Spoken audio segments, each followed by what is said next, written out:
You might know Alex O'Connor from the recent Jubilee video. Hi, my name's Alex O'Connor. I'm an atheist. He's also made some recent content relating to Wes Huff's Joe Rogan appearance. Well, in this video, we actually sit down and chat. So with that being said, let's get into it.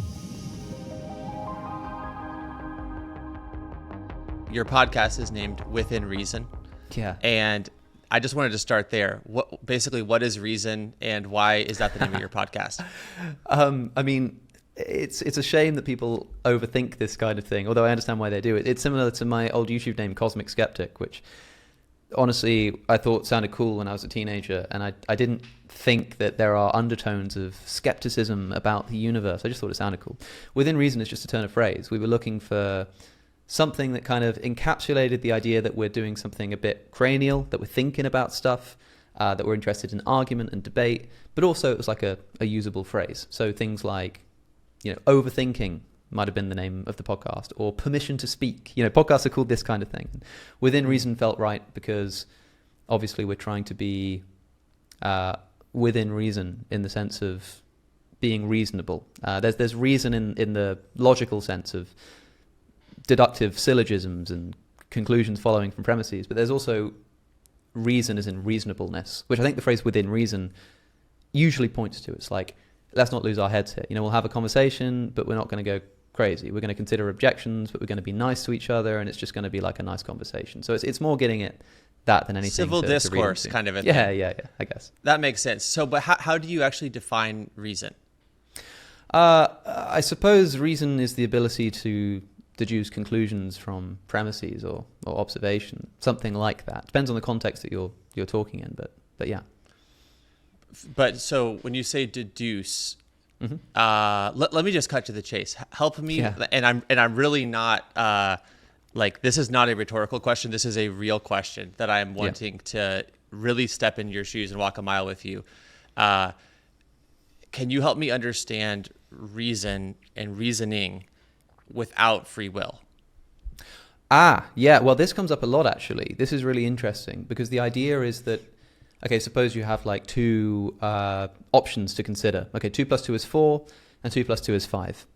And in order to use reason to deduce the correct conclusion, you have to have free will because you have to look at both of them and you have to decide like which one is true or which one is more reasonable, right? Is that kind of what you're getting at? Well, I suppose, yeah, just when you say like to deduce, it seems that there's like a person doing a thing called deduction and aim at a thing called truth.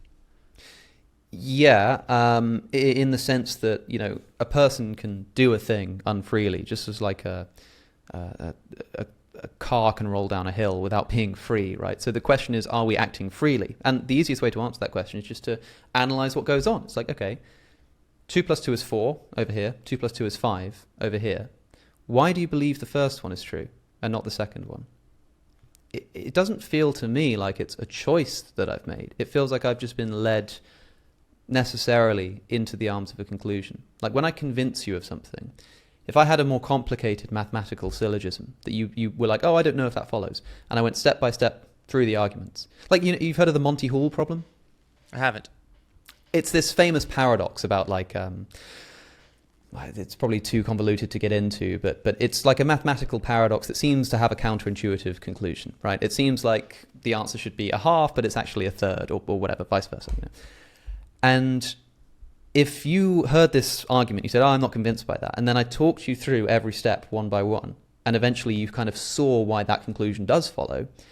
I don't think you've like made a choice there. I think that what's happened is I've just presented information to you that has just made you believe something. And I think that is the process of becoming convinced by something. When people say like the penny dropped or it just clicked, it's like, if you don't think that suppose you didn't know what multiplication was, and I said 3 × 3 is 9, and you were like, I don't know if that's true, I don't agree with you, and then I said, well, it just means 3, add 3, add 3. You don't choose to be convinced by that. You just are, And so the process of reasoning is something that that almost happens to you more than something you do. And that is on the view of someone who doesn't believe in free will. And do you believe in free will? So no, I've for a long time been pretty dubious of the concept in principle. However, I do rather boringly for a lot of people, I kind of leave room for agnosticism on just about everything these days. And that does include free will. And the reason I say that is because if you take something like consciousness, this is a huge mystery to me. And I've spoken a lot about how, like, I think it's a really big trouble for materialism, consciousness. Like, it causes a lot of problems, right? And I could present some argument that consciousness is impossible. I could say that material doesn't give rise to non-material properties. That doesn't work. I could pull up a great syllogism. I could produce a whole argument and say, see, consciousness is impossible. And yet, I just am conscious. And that's a mystery. There might be something like that going on with free will. Like, maybe all of the arguments that we put forward are very compelling. Yeah, free will can't exist. And yet, through some mysterious thing or capacity that we don't understand, like, we have it anyway. Like, that's totally possible. So I want to clarify that by saying I leave room for that. You know, it's possible that free will could exist in some way that is beyond our rational comprehension. But if you're looking for, like, arguments, if you're looking for to deduce something reasonably and whatnot, then I think the arguments point towards no free will. So then, if there's a difference of opinion between two people, Mm-hmm. and they're looking at the exact same information, how do you explain that if it's literally just a matter of input equals output? Because it's never quite as simple as that. Like, if you had two genuinely identical situations, like if I had two computers that were built in exactly the same way in the same factory with the same materials, and we presented to them the same problem, they would give you the same answer, right? The reason why two people can look at the same thing and come to different conclusions is because they're different background information. They were brought up differently. They've got different embedded assumptions. They've got different experiences. Even if they're like identical twins, no two people live an identical life. The only way to make those two people actually identical is to make them identical. And then it's just one person. It's not two. So, like, when you say you can look at the same information and deduce a different opinion, that's only because the information that you see gets put together with everything else that's going on in your brain, all of your experiences, all of your past, and it's that gives you the final conclusion. And if all of that genuinely was exactly the same, then you would get the same result. So do you essentially think of humans as, you know, biological robots or biological machines? I suppose that's one way of putting it, yeah. But like I say, I want to issue this throat clearing again that there's obviously something very special about human beings, and there's something very mysterious about the way that we experience freedom and the way that we experience consciousness. And that throws a big spanner in the works, which is why I say I'm broadly agnostic. But as regards to free will, I don't think that you have any ultimate agency over your actions, even if you feel like you do. So do you then also not believe in virtue? Depends what you mean. I mean, for a lot of people, virtue might require free will. And it sounds like that's the implication that you're making. But virtuous behavior might be something like acting in accordance with the good. And there's nothing in principle stopping there being this thing called the good that people necessarily act or don't act in accordance with. And those who act in accordance with it are acting virtuously. Like, you could still, conceptually speaking, literally have an idea of virtue with there being no free will. It would just become a less instructive concept to, like, determine your behaviors or whatever, or to talk about, you know, judgment and moral condemnation. But it's still possible that it could exist.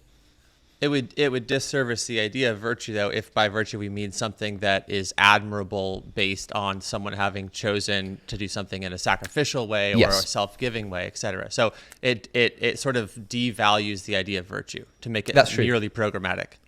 Yeah, and it's the Okay. most famous trouble that people have with there being no free will is the removal of agency that this has. I mean, there's a whole load of conversations to have about this. I mean, to give you an idea, like, you know, you can imagine the person who, like the firefighter, who runs into the building to save the child and comes outside, and everyone goes, "Oh, you're such a hero," and the person says, I just couldn't have lived with myself if I didn't do it. I had to. I just had to go in there and save them. I couldn't stop myself. We would think that person is more virtuous for their saying that they just had to go in. They couldn't help it. But what are they saying there? They're saying that they were sort of doing it for their own sake, crudely speaking. They're saying that there's something that just made them feel like they have to go inside. And in some contexts, we see this almost feeling that you didn't have it, like something just came over you and you just had to do it, as an increase in virtue. But in this abstract sense, we see that kind of thing as decreasing virtue, right? So there is a lot of But that conversation to have around only this would concept. increase that would only increase virtue in the scenario of free will, because it would mean that that particular person had such a good heart that they were so strongly compelled to do it that they almost couldn't do otherwise. And that language resonates Yes. if there is free will. However, if you reduce it in a non-free will Yeah. scenario, then there, I couldn't do otherwise is like, well, then why are we clapping our hands for you? Exactly. But then you have slightly then shifted what you're saying, which is no longer, on if you believe in free will, it's no longer quite, we admire that you made that decision. We say we admire that you've got a good heart that made you make that decision, which is a slightly different thing, because you're not admiring the choice they made, you're admiring their character. And that's what virtue ethics is all about, by the way. It says, like, it's not so much that we like admire the thing you've done, it's that we admire the virtuous like character that indicates, and that's the thing that's admired. And that's Well, actually I think- a lot but more I think- compatible with the no free will thing. But I think that that the admiration of the heart only makes sense if there is free will, and so if you're I think either if you're going to talk about the internal or the external, I think they both are commendable on free will, and neither are commendable without free will. I think that the reason I say that you've shifted it from the action to the heart is because we've essentially pushed the problem back, which is now we have to decide, did you decide to have a good heart or a bad heart? And again, like as a Christian, as someone who believes in free will, you say, oh, of course, like it's you choose. You might not choose crudely, like, oh, I'm just going to have a good heart now. But it might be something like, well, you can develop a good heart through making the right decisions. But then we sort of come full circle, because then we've got to talk about free will and decision making again. The question is, if you have a good heart and I have a bad heart, did we choose to have a good heart and a bad heart in any meaningful sense?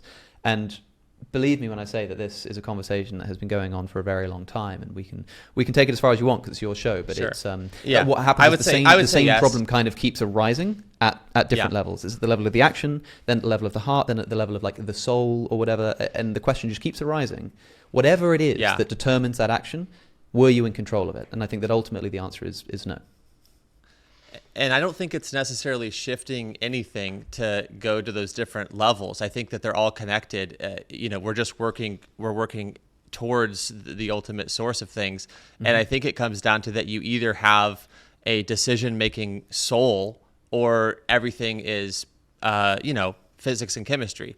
And all that I'm saying is, if everything is really physics and chemistry, then I don't see how you can have anything like virtue if we mean that word in the way that we normally do, a commendable, admirable, preferable thing. That's my point. Yeah, preferable I would dispute, because I think you can prefer things even without free will. In fact, I think that's one of the thing that's like the thing that drives behavior. If you don't have free will, you act in accordance with your preferences, speaking crudely.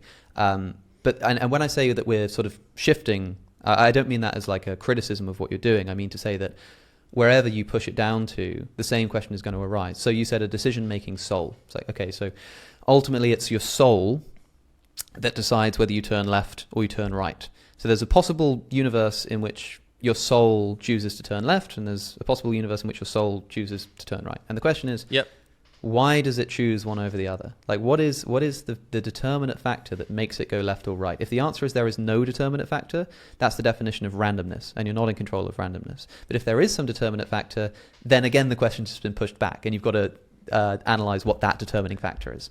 Well, you ultimately have to come down to some brute fact. And I'm saying a decision-making soul is not something that Sure. has parts to it. And like, what's the mechanism of the soul? That's where I would say I'm agnostic. I don't know, but that's my brute fact, is that kind of like Descartes said, I think, therefore I exist. There's something that I'm very aware of inside of myself that is more than the sum of the parts, that I would call my soul. Now, how exactly does it operate? How exactly do I operate? I don't know, but I know that I am not the same thing as this microphone, or even any particular cell within my body. I know that I am me, and I think that you do as well.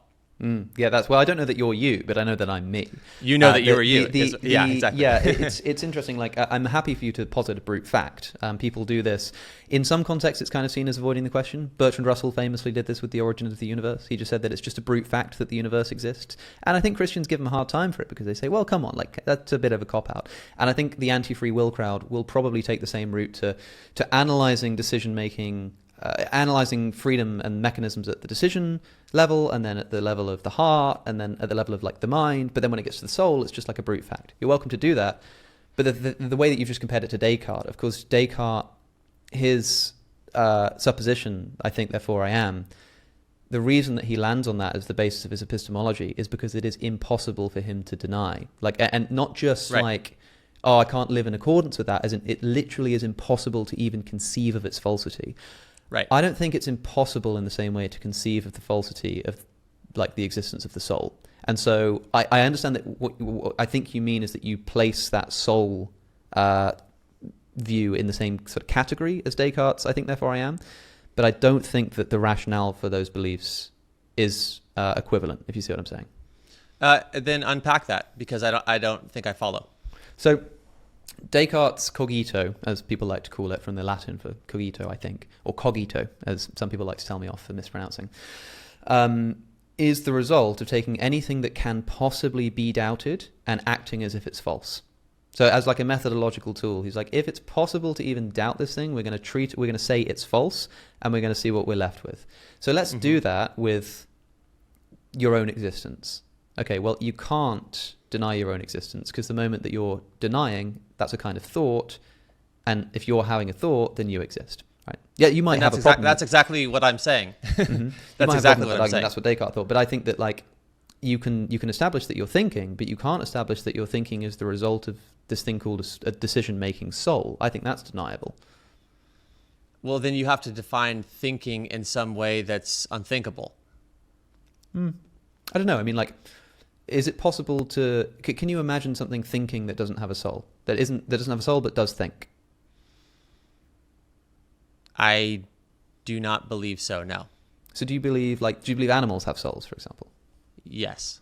Cool. Okay, so if what you mean by the soul is kind of the stuff that like thought is made of, or something like that, like that's kind of, then yeah, for you, of course, the existence of a soul would fall in that category, right? But then the question would become, is the fact that that soul is a free agent that is like a decision-making thing, is that something that it's possible to conceive of the falsity of? Because remember, Descartes' criterion is not to think that it is false, but if it's possible to even conceive that it might be false, he treats it as false, just as a tool to see where we end up. And I think it's possible to at least conceive of that being false. Okay, so let's put a pin in this here. Sure. And move to a adjacent topic, Sure. because by the way, one thing that this is good for you, a point for the Christians. People often forget that the very next thing Descartes does after establishing the cogito is uses the same rationale to establish the existence of God. It's quite funny. Like people, it's like the most famous phrase in the history of philosophy. I think, therefore I am, and people just kind of accept it as a given. And in like the next chapter, he uses the exact same reasoning to establish the existence of God. It's quite funny. That is cool. Yeah, and I haven't quite worked out the perfect analogy for this yet, but I want to, as we're kind of just teasing this out and kind of, again, trying to lay some foundations here, there's these different categories that eventually you come to an end of the road, and you have to explain it either materialistically, or you have to say maybe where we've gotten to here is a signpost to something beyond matter. Now, we've only just talked about the soul and what is it? Is it the thinking? And like, so we're in this guy. I want to put a pin in this here, because a big part of the way that I think, and I really am genuinely loving kind of the back and forth here, Me too. is not to look at anything like just in isolation, right? Like, don't look at just this one thing and make an entire worldview out of that. So now let's go to the topic of, because we've used a lot of language even in this first little chapter here about good and right and values and all these things. And so, let's just put a pin in that. And now let's continue to talk about, kind of the idea of free will. But now my mind is going to, okay, how do you explain morality on materialism? And I'm really curious if you kind of follow why that's a problem for me. But Yeah, help that make sense to me. Of course. I mean, I think you're right to point out that ethics is a difficult thing to ground on materialism, but there are a few things to say. The first is that I'm not a moral realist. So if you're looking for me to justify the existence of good and bad as sort of real properties of the universe, you're not going to find it, because I don't believe that they exist. There are materialists who do think that objective ethics exists. And what I think we can learn from them is that I'm not sure how much the existence of God solves the problems that people find with grounding ethics on materialism. And really, it depends on exactly what you mean by ethics. Because if ethics is something like a series of rules, if you're like an objective list theorist, and you think that there are sort of this, essentially crudely, like a list of things which are right and wrong, and that's just true facts, that is something that could be like dictated by some kind of authoritative creator. It's not something that can exist on materialism. That's fine. If you're like a divine command theorist, things that are moral are just moral because God says so. That's like why they're right and wrong. Then of course you can only do that with God. Of course you run into some issues with that, as to, I mean, famously the Euthyphro dilemma, although I think that's a bit of a dead horse, though we could discuss it if you want. But I'm curious, do you think it's a dead horse in the sense that it's been debunked by theists, or do you think it's a dead horse because it hasn't? It depends on the theist. I think that it still poses a very important question, but really it is a question. It's not something that can be precisely debunked, because the question is asked, is something good because God commands it, or does God command it because it's good? And strictly speaking, there's nothing wrong with just saying, well, it's good because God commands it. And people will say, oh, but that makes it arbitrary. It's like, maybe, but it would still just be true. You know, it would still, like, on my view, that would just make it right and wrong, and that might sort of rub people up the wrong way. But like, there's nothing stopping you from taking that line. The most common Christian response is to say that God just is good. It's like a third option. You know, it's not like God commands it because it's good, or it's good because he commands it, but God just is good, and his commands necessarily flow from that nature.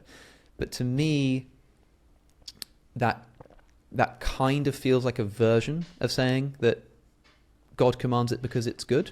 It's just that he is good, and that's why he commands those things, because they're just in accordance with that. But like I say, like, you can just take that option, and that's fine. So So that checks out for you. I mean, you at least understand that sort of third option. Yeah, response, of course. sort of like goodness and God are inextricably connected, so that to talk about the one without the other is incoherent. Like that, you get that. That's true, but then I think you have to offer an analysis of exactly what you mean by saying that goodness and God are the same thing, which can get a bit sort of dicey and complicated. But yeah, I mean, like, if there is just such thing as the good that just exists, then fine. The problem with this conversation and speaking like abstractly or broadly about this is it really depends on what the individual person's view of morality is. So I don't know what you mean when you say morality or good and bad. I don't know what's coming to mind. Like, because good could be, acting in accordance with God's will. It could be approximating God's nature. It could be acting in accordance with the commands that God gives. It could be like all kinds of different things. Are you familiar with C.S. Lewis's DDOW that he talks about at the end of The Abolition of Man? His DDOW? No, I haven't read The Abolition of Man, actually. Oh my goodness, you have to read it. No spoilers. You're gonna love it. Okay, you're gonna love it. I won't spoil it, but he basically, this is sort of him looking, in his scholarly work of mythology and culture, and trying to assess, the human condition in light of that research, and he comes up with this idea that he calls the DAO, TAO, which is basically his way of trying to talk about universal objective morality apart from religiously cloaked language. But that would be his answer to your question, is it's not my opinion. It's the things that humans have understood to be truly good and evil, basically. Yeah, but I mean, if you say good and evil are the things that humans have understood to be truly good and evil, that I struggle to know what you mean there. It seems a bit like a circular definition because the term is in the definition. So I don't know exactly what you mean by... But importantly, good, like G.E. Moore famously described good as sui generis, as something which is totally unique and can't be defined. He said it's like yellow. It's like impossible to define yellow without just pointing to examples of things that are yellow. And so maybe something like that is going on here, where like you can't exactly define what good is, but you just know that there are things that are good and bad, and that tells you that there is something called good. You just can't give a strict definition of it. Well, like the quote that you always give of Abraham Lincoln. Yeah. If this is not wrong, then nothing is wrong. It could be something like that, right? Right. The problem is that if we start getting into that territory of like oh, I kind of find it impossible to define, but I just know that there are things that are good and bad. It's like, it starts to sound almost a little bit brute facty again, in a way that an atheist is able to use, to do. They can do the same thing. I mean, like... So do you believe in objective, I guess... I want to know your view. Like, do you believe in objective moral? You said you're not a moral realist. That's right. So does that mean you don't believe in any, that anything is actually ultimately good or bad? That's right, with a caveat, which is that, and again, a throat clearing that I'm agnostic to varying degrees, and so I could be totally wrong about this, but broadly speaking, I'm an emotivist, which is a theory of ethics, but more than that, it's really a theory of language. It tries to offer an account of what people mean when they say something is good or bad. And it characterizes these statements as expressions of emotion. So that when someone says murder is good, they're expressing some kind of contentment towards murder. When they say murder is bad, they're expressing some kind of discontent towards it. That means that when you say, do I think that there are things that are good? It's like, because I understand the language emotively, I can say, yeah, I think that this is good and this is bad. But objectively, no. Like, it would be misleading. But it would also be misleading to say that I'm like a subjectivist. I'm literally thinking that these statements are just expressions of emotions. It's kind of hard to explain briefly. But well, can I ask just to help the audience sure. track with us? Because I've been very aware coming into this conversation that you can lose a lot of people when you get too technical or parlancy or whatever. Mm-hmm. So let me put it this way. What's the difference between Jack the Ripper and a surgeon if there is no value, if it's just the objective fact of what took place?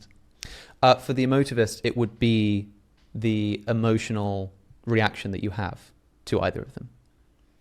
And the you in that sentence is Alex O'Connor.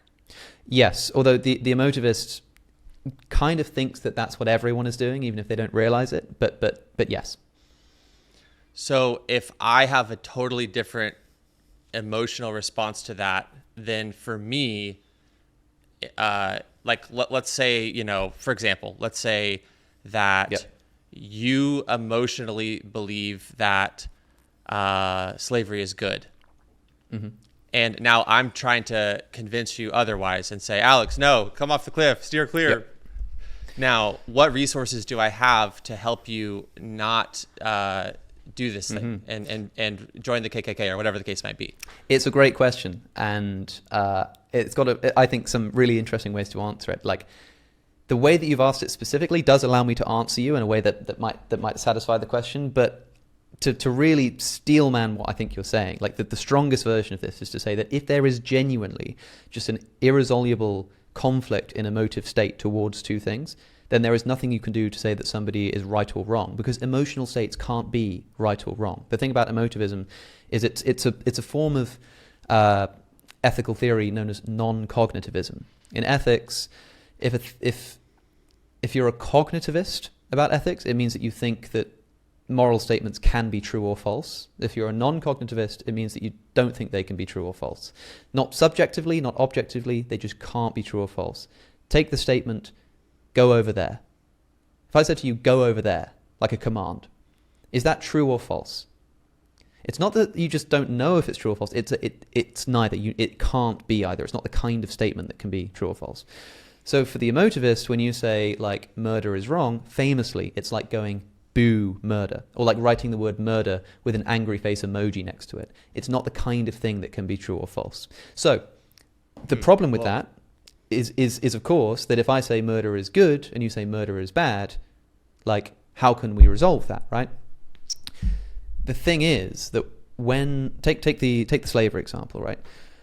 When somebody says like slavery is good, I don't think that they are having, even as a motivist, I don't think they're having like a surface level emotive reaction to slavery itself. I think that they've got some kind of emotive state buried down within them, and they've got a bunch of factual claims built up on top of it. So, for example, I used to have this conversation all the time when talking about veganism, because I used to be a vegan, and I used to convince people to be vegans. And they would say to me what you've just said. They've said, you're a moral emotivist. You think that you don't like the killing of animals, and I do. Like, how can you say that I'm wrong? And I would say, okay, well, the problem is that I'll find an emotive statement that we do both share. So, for example, do you think that it's wrong to unnecessarily inflict suffering upon animals? And I'll go, yeah. Okay, we agree. Now, I think that's just an emotive expression, but it doesn't matter. What matters is that we both have that emotive expression. Then what I'll do is I'll move purely into the factual realm. I'll say, okay, is it necessary to eat animal products? No. Does eating animal products cause harm to animals? Yes. Therefore, eating animal products causes unnecessary harm to animals? Yes. This is all just factual, no moral statements or anything. But then you take this original emotive thing that you got them to agree with, that unnecessary suffering of animals is wrong, and you prove that this statement of like eating meat being wrong is in accordance with that emotive statement. And that's the conversation that you have. So you have a dispute about whether the surface level moral claim, like slavery is wrong, eating animal products is wrong, whatever, you have a conversation about whether that actually accords with their most fundamental emotive value.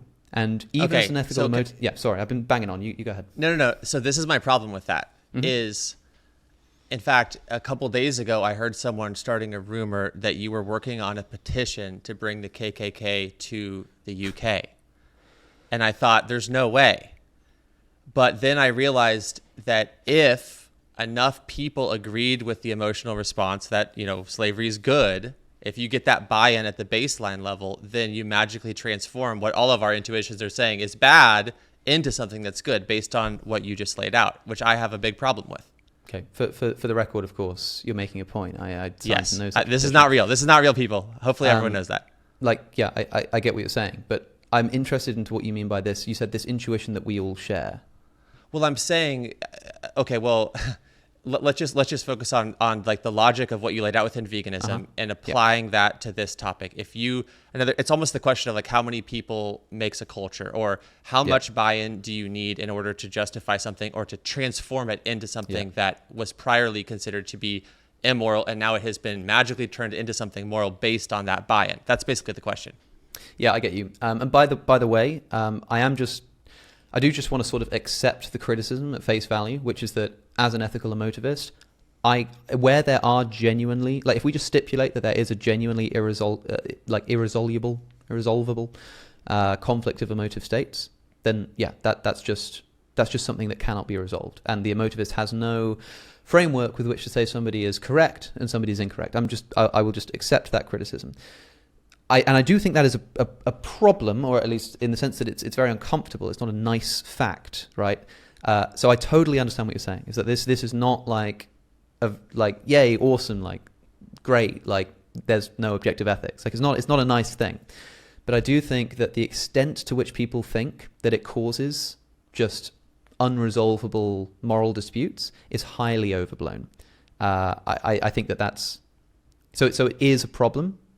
In the sense that it's uncomfortable, no one wants this to be the case. It'd be great if there were such thing as ethics, but I don't think it's quite as much of a problem as people often make it out to be. But like, to save the time, I'm willing to just accept what you're saying, which is if you stipulate that there's just a conflict of emotions, like I'm not a moral realist, so of course I can't say that one of those is true or false.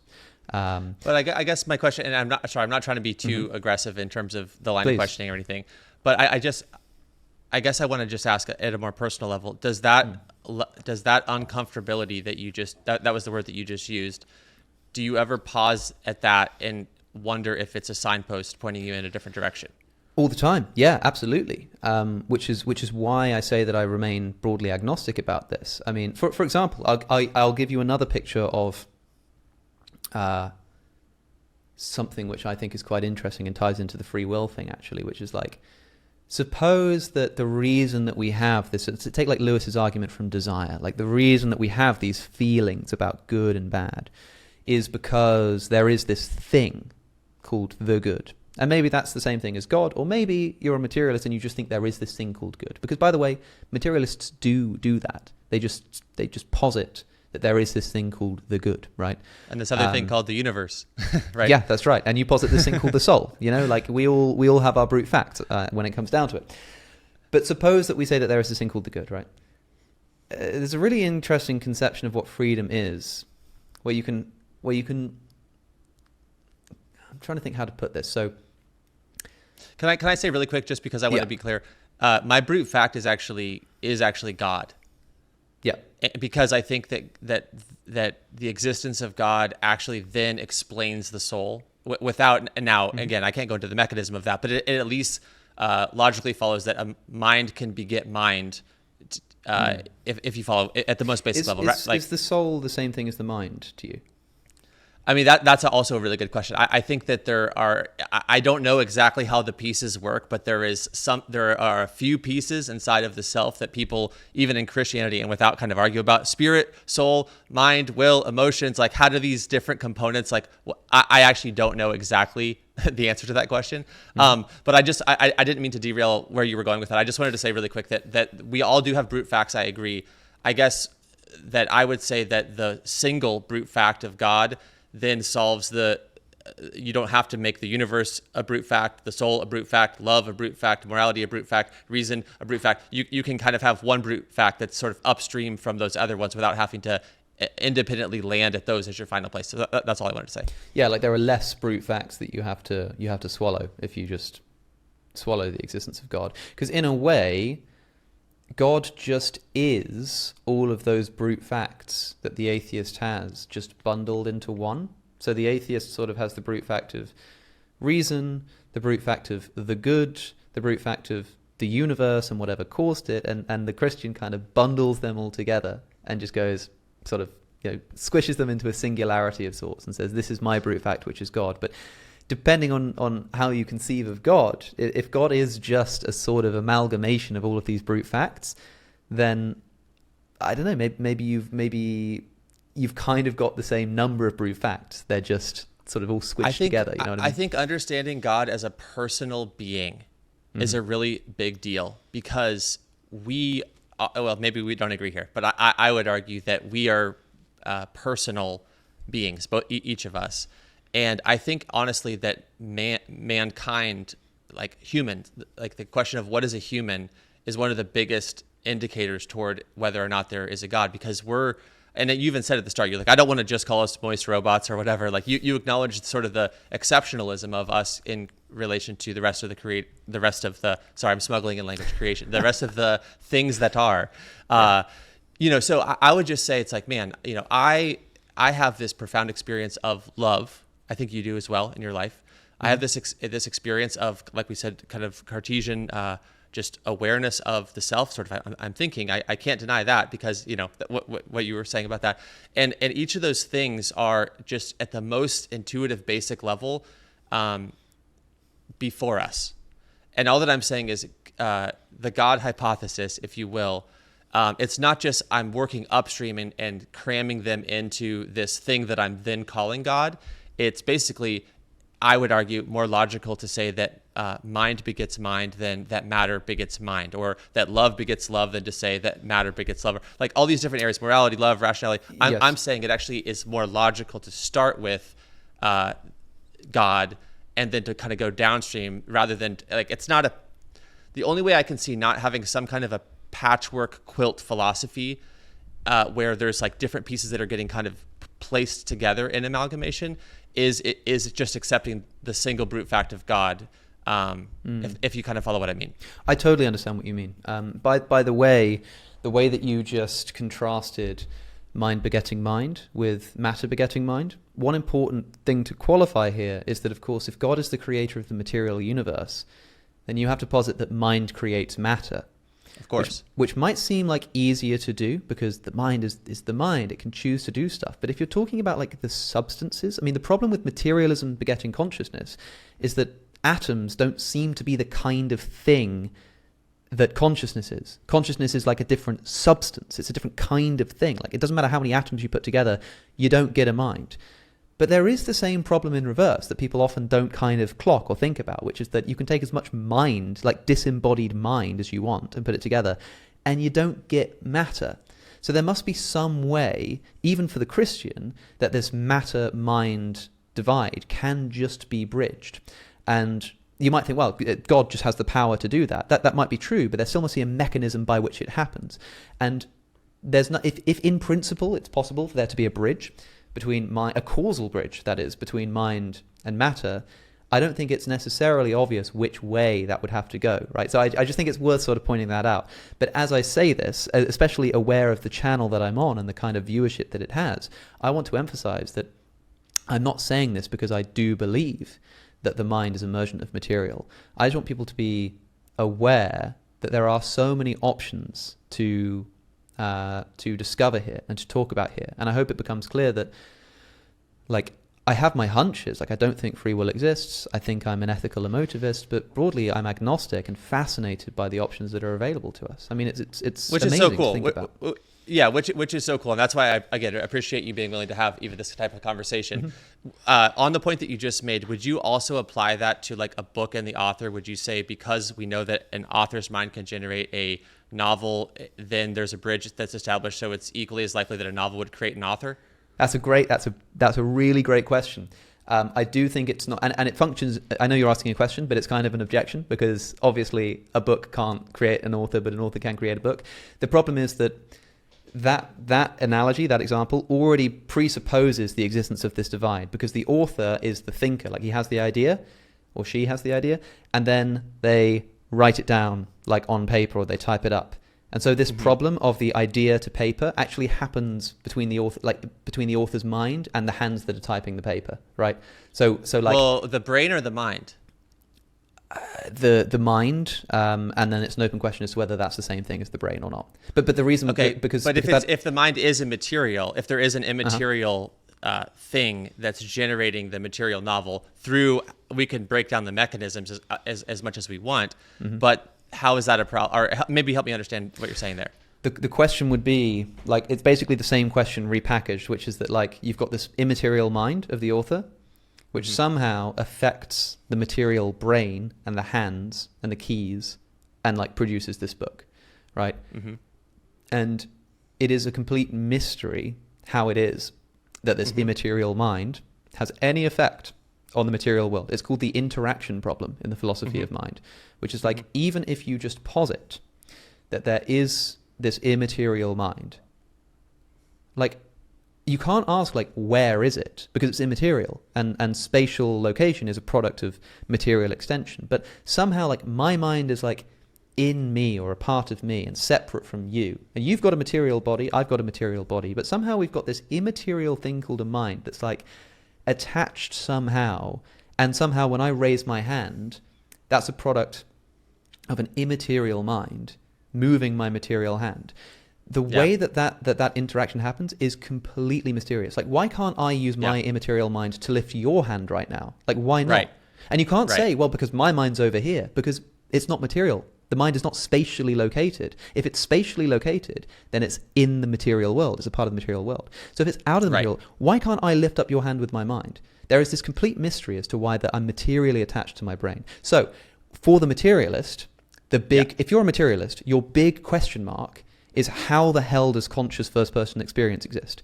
If you're a dualist or an idealist, not if you're an idealist, if you're a dualist, if you believe in the mind as immaterial, then your big problem is, how the hell does that affect the body, right? And those are two problems that run up against each other, and the reason why I remain agnostic about the materiality of mind. Now, do you think that I loved all that, and I agree actually with so much of what you're laying out there. Do you think, though, that how do I say this question? Like, our inability to establish what is that bridge exactly? What is that mechanism? Our inability to establish that. Do you think that outweighs the improbability of a novel creating a author, in terms of if we're weighing these two things? And on one hand, we're saying, man, it logically makes a ton of sense that the author creates the book, but I don't really know how does he or she impose the will into the brain, into the hands, onto the page, and voila, story. Which, by the way, story is a whole other thing we could talk about. But so that's like on this hand. And then on the other hand is we're saying the book literally creates the author. Like, matter creates mind. And I just think that the weight of that is, it's not, although I'm not saying, shame on you for being agnostic, but at least from where I'm sitting I can see that there's a mystery. Like, I'm not denying that there's a mystery, but it doesn't seem 50-50. Obviously, nobody believes that minds are emergent of like typewriters or books, right? So it's not that books create minds and minds create books exactly. The problem specifically is about the kind of substance. So can like my material hands can affect the material keys and produce a book, right? And obviously that's not going to in practice happen vice versa, but it's the same kind of substance. It's material affecting material. And the question is, like, if the reason it's not just can a book create the author's mind. It's like, can any part of that author, can any material part of that author create or give emergence to the author's mind? That's the question. Nobody thinks that the book does it, but a lot of people think that the author's material body, their brain, produces the mind. And for somebody listening to that, they're going to go, that doesn't make any sense. How the hell are you getting a mind out of a material body? That is the question when reversed, is like, how does the mind affect the author? Because the mind doesn't just produce the book. It's not like the mind produces the book. The mind affects the material body of the author, and it's the material body that produces the book, right? So material can affect material in the other direction, but like to bridge that gap from like mind, from like material to mind, is a problem in both directions, is what I'm trying to say. Yeah, which I agree with. I think there's a mystery there. I don't think it's equally weighted, but you know, and maybe we can just put a pin in that for now. Sure, I do think it's a really good analogy. I love a good analogy. It's probably all of the C.S. Lewis that I'm sure that you've listened to, because he was the master of doing that kind of thing.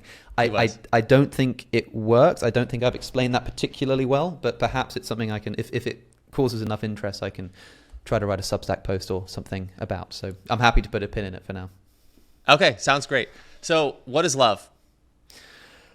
Well, what a question. You guys probably know that I really care about trying to understand perspectives other than my own. I'm introducing to you today a tool that allows you to understand the news from all angles really fast. It's called Ground News. They're an app and website and allow you to gather news from around the world on the entire political spectrum. They allow you to compare coverage and verify information. Let me show you how it works.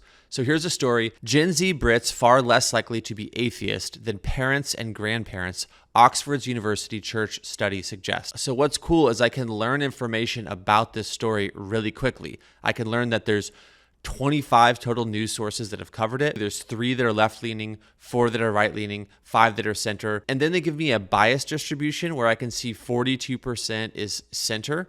So right here, you have this separate box that kind of breaks it down visually and allows you to see which news sources have covered the story. It also allows you to see the ownership of sources. And then you can scroll through the articles here and see how the headlines differ. This particular study is something that people agree about. So like I said, I highly recommend Ground News if you guys are interested in understanding other perspectives and in quickly assessing how news stories are covered kind of left, right, and center. So right now, Ground News is having a great discount. You can get 40% off using the code ground.news/DDW, or you can just click this QR code right here to access that same discount. Now back to the video. Love is patient, love is kind. It does not envy, it does not boast. It keeps no record of wrongs. In many ways, actually, I kind of think that is what a good definition of love. But the question is, what is the substance?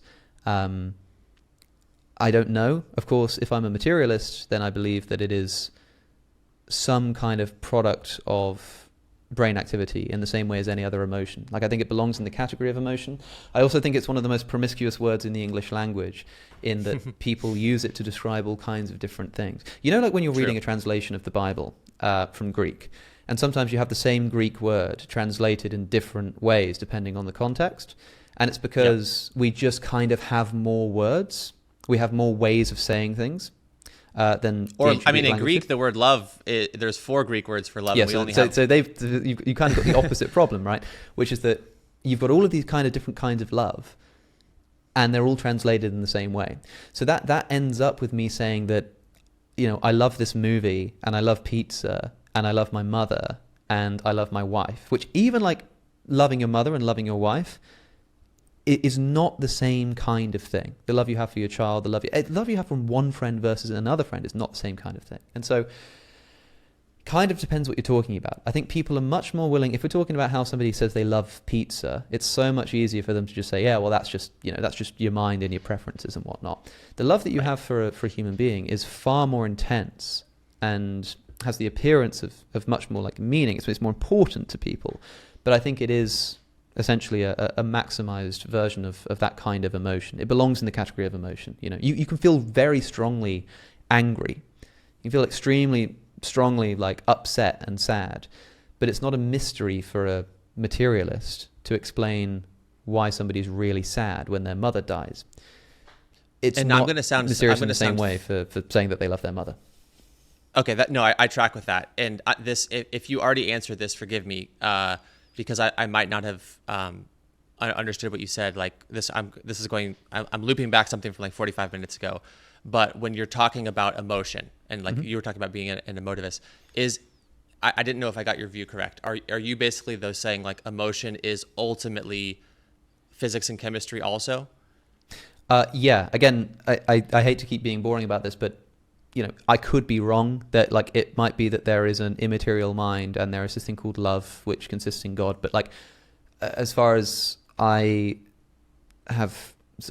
know, let's say. It's a product of, it's some kind of emergent property of the material brain. Okay, and I heard, I think it was, who were you talking to? It might have been Rain, I think. Oh yeah, that you were talking to about. I think you were talking about consciousness, and like you guys kind of didn't fully go into it, but you were like, well, that's a huge area. And so as I was listening to that, I was like, I kind of want to hear what was beneath the surface of that, or, in light of all of this, because again, if I want to read really quick a little thing I wrote up here that's basically, this is leading into the question, but like a sailor denying the existence of a lighthouse, but still navigating safety using that light, insisting that person is guiding themselves, but in reality is still following the very thing that they're denying. That's like, and that's not even an accusation, but that's just from my perspective how I kind of see this whole conversation, where there's, like I said, all these middle things like morality, reason, consciousness that are like here. And again, it's like, are all of these things inklings toward a source? Like, is there a lighthouse, or are we just left with all these middle layer things? But consciousness certainly from my perspective would be another one of those things that it's like, is it just again another mystery or another brute fact, or is it also some kind of signpost towards a source? So I mean, and again, I'm showing all my cards there, but it's a grand mystery. I'm not sure exactly what the lighthouse is in this situation. If you mean consciousness, there are people who deny the existence of consciousness. I think Daniel Dennett did this. I haven't read his book, but they say that consciousness is an illusion. To me, that just literally makes no sense. That may be my naivety speaking, but of course I believe in the existence of consciousness. So if, in your analogy, the lighthouse is consciousness, I do believe in the existence of the lighthouse. The question is that lighthouse made of an immaterial substance called like mind, or is the lighthouse made of brick and mortar, And I'm currently the lighthouse. Sorry, I did a bad job of explaining the analogy. Then the lighthouse is God, and the light that it gives off are all of these other things that we're all seeing in light of, benefiting from. But if to deny the lighthouse is sort of like appreciating the gift while denying the giver, or something like that. Yes, as the Gospel of Thomas says, loving the fruit but hating the tree, which is an it's one of my favorite little parts of that apocryphal gospel, which kind of got lost to time. Jesus condemns those who but by the way, it goes both ways. Those who either love the tree and hate the fruit, or those who love the fruit but hate the tree, right? And yep. I think that's quite instructive here. So I understand that's the point. And there are those who just deny the existence of the tree, right? Right.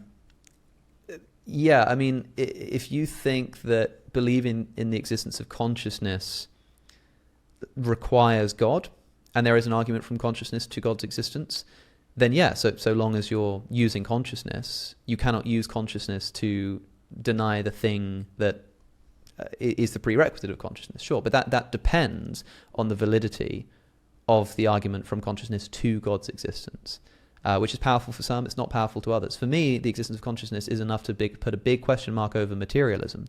But people have, like, materialism, I think, historically, throughout the history of the human species, has been a minority view. But monotheism has not been. Actually, maybe it has sorry, monotheism has also been, but maybe monotheism has been a majority view given just how many people there are now. But if you're talking about like time periods, Right. you can be an immaterialist about mind without being a monotheist, you know? Okay, that makes a lot of sense.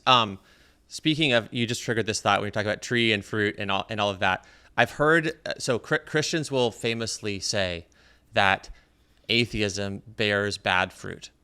Right. And they'll point primarily to the 20th century as the example for that. I don't know if I've ever heard you talk on this or not, but there's a lot of research that connects suicidality with atheism or the nihilism that comes in lieu of atheism. And so I would say that's another example of a bad fruit, basically. Now, I know I'm speaking from my moral, like real moral perspective, but if I look at something like Paul Pot, Stalin, Mao Zedong, all these horrific millions and millions and millions of deaths kind of done within atheist regimes, like there is no God, the state is now in that top place of determining outcomes, and then the result of that is, I would say, horrific, not just emotionally horrific, but really horrific. But I hear the response that I've normally heard, and I don't know if I've heard you say this or not, but is none of those things were done in the name of atheism. Yeah. And I always think to myself, in the name of, well, if the perspective is in your mind and it generates the action, you don't have to say, I do it for atheism, rah! Like it is a tree generating that fruit. So I don't even know what the idea of doing something in the name of means, but I wanted to ask you this question. Yeah, there's loads to unpack there. The first thing is that this broad principle that by their fruits you shall know them, talking about the truth of an ideology, I don't think that there is a necessary connection between the fruits of a worldview and the truth of its fundamental tenets. It may be that Christianity is the most stabilizing system of governance and thought for a society that does not entail the view that Jesus of Nazareth rose from the dead. You know what I mean? So it depends exactly what you're asking. If you mean to imply that the fruits of Christianity should be some indication of its potential truth, I would dispute that. If you're just asking about the fruits of Christianity and whether it's been good for the world as opposed to atheism, that's a slightly different question. It is true that atheist regimes, like the ones you've mentioned, don't kill in the name of atheism, but you might want to say something like, but their atheism at least allowed for it. The problem is that this sword sort of goes both ways, in that if you take a secular regime, not secular, forgive me for saying secular, that's my least favorite thing that people do, is when they describe the Soviet Union as secular. Secular means having no hand in religious affairs. I think that purposefully exterminating people on the basis of their religious belief is not secular. Atheist, yes. Secular, no. But if you take one of these atheist regimes and take some kind of conflict or some kind of oppressive government, suppose you were to then add in religious sentiment, add in the sentiment from both the leader of the regime and also the people who are living under it, that they were acting in accordance with the will of God. Would that make things better or worse? Now, I think the Christian answer to that is to say, well, if they actually acted in accordance with Christianity, then it would make things better. But if the question is about, like, in practice, whether religious belief makes things better or worse, look at Adolf Hitler as an example of probably an atheist, and if so, someone who masqueraded as a Christian. In Mein Kampf, Adolf Hitler says, I quote, "In standing guard against the Jew, I'm doing the handiwork of the Lord." Famously, he had on the belt buckles of every Nazi soldier, "Gott mit uns," God with us. Atheists weren't allowed into the SS. Did you know that? They weren't allowed because they didn't trust them, And so there's this question of, like, so either it's the case that Adolf Hitler was a Christian and meant when he said that he was inspired by Christianity and his religious belief to do what he did, in which case that's the problem working in the other direction. But what people want to say is, of course, he wasn't actually a Christian. He was just pretending to be a Christian. If that's the case, then why did Adolf Hitler think that pretending to be a Christian would make it easier to institute his fascist campaign? Because of the fact that religious belief can justify all kinds of evils, right? And so I think it kind of goes in both directions. atheism has no content. It can't inspire anything. It can at best allow for something to take place. Well, two things. One, I'm sure you've heard Dr. Frank Turek use the analogy that if someone plays Beethoven really bad, you don't blame Beethoven, you blame the terrible pianist. I would definitely say Hitler is just butchering it, just absolutely butchering it, right? So that's the first thing I would say about that. Understatement of the year, I think. Right, yeah. So then the second thing is I think I track with what you're saying about the difference of like explicitly like giving a law from on high that creates, you know, the Holodomor or whatever terrible thing happened in you know, Stalin's Russia or whatever. There's a difference between a prescription and just an allowance for based on the belief system. So I totally track with that. I'm just saying that from my reading, it appears that there were more deaths in the 20th century under these atheistic regimes than every other century on record combined. Mm-hmm. And so all that I'm saying is that I think that's like, regardless of where you're coming to the conversation from, that's a big deal to look at is all I'm trying to say. Do you think that huge number of casualties in the 20th century, as compared to the rest of human warfare, had more to do with ideological considerations or technology? Well, that's a great point too. Yeah, I think that you could make an argument that the impact would be less if not for technology. I think that's a fair point. That, like, if you're asking if it's like why the number of casualties so high, it's like I think that the invention of the Tommy gun and the tank might have had something more to do with that than the lack of belief in God from some but not all of like, you know, the Nazi party, because of course many of the people who were actually doing the handiwork of these dictators themselves believed in God. But by the way, I do think that if you are actually, let's say this, if you genuinely believe that if you genuinely try to act in accordance with the will and advice of Jesus of Nazareth, I don't think you get Nazism, right? Just to be clear. And I think that you probably get a pretty good society, depending on exactly what you mean, because of course Jesus seemed to be an apocalyptic prophet who said, take no thought for the morrow. I'm not sure how that works on a governmental level, but broadly speaking, when it comes to the ethical principles, like, yeah, if you act in accordance with the will of Jesus, man, you're going to probably be in a better spot than a lot of other ideologies that are on offer, let's say. I'm happy to simply grant that. But just to reiterate, I don't think that bears on the truth value of Christianity. And also, it's difficult to point a finger at a non-concept. It's difficult to point the finger at atheism because it doesn't have any content. Okay, the reason I'm going to push back on this a little bit is because it makes a lot of sense. If you tell people that they don't have a soul, that emotions are just chemicals, that love is an illusion, that there is no higher moral ethic that has been given to us from above that we have to abide by, it makes sense logically that you're going to be more likely to step into nihilism. Okay, but do you think that the Soviet Union was nihilistic? I think that atheism is dehumanizing. Sure. And okay. once you dehumanize, like from my perspective, I think that we're actually that eternity is in our hearts, that love is real, that we exist because we're wanted. Like I have a very like I often use the analogy of Harry Potter, where it's like there's kind of a Dursley-ish view that's like there's no such thing as magic, and then there's a view that's like you're a wizard. Like there's actually like a lot more going on here. Like the universe is truly enchanted, right? And I know I'm not talking about literal magic; it's just a metaphor. But like the reason I get passionate about this topic is I am pro-humanity. I want people to prosper and thrive and live out of all of the faculties that we actually have and call those faculties by their proper name. Now, I know I don't mean to get preachy, but this is, I just want you to feel where I'm coming from. Like my motive, this is my motive. My motive is that I believe that people don't do as well either individually or as a society if they're told you're just an animal, you're just a higher evolved ape, all you have is that opposable thumb. It doesn't produce good fruit. Like I said, there's a lot of studies that have shown connection between atheism to nihilism and suicidality.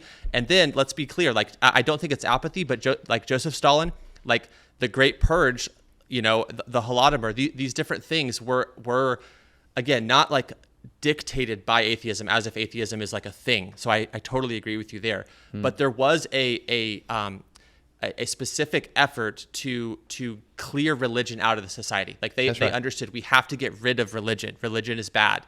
And all that I'm saying is like what I would say is dehumanize people. It makes sense. Like it makes sense that people act bad when you tell them that they're just a robot or that they're just an animal. It follows logically from where I sit. Yeah.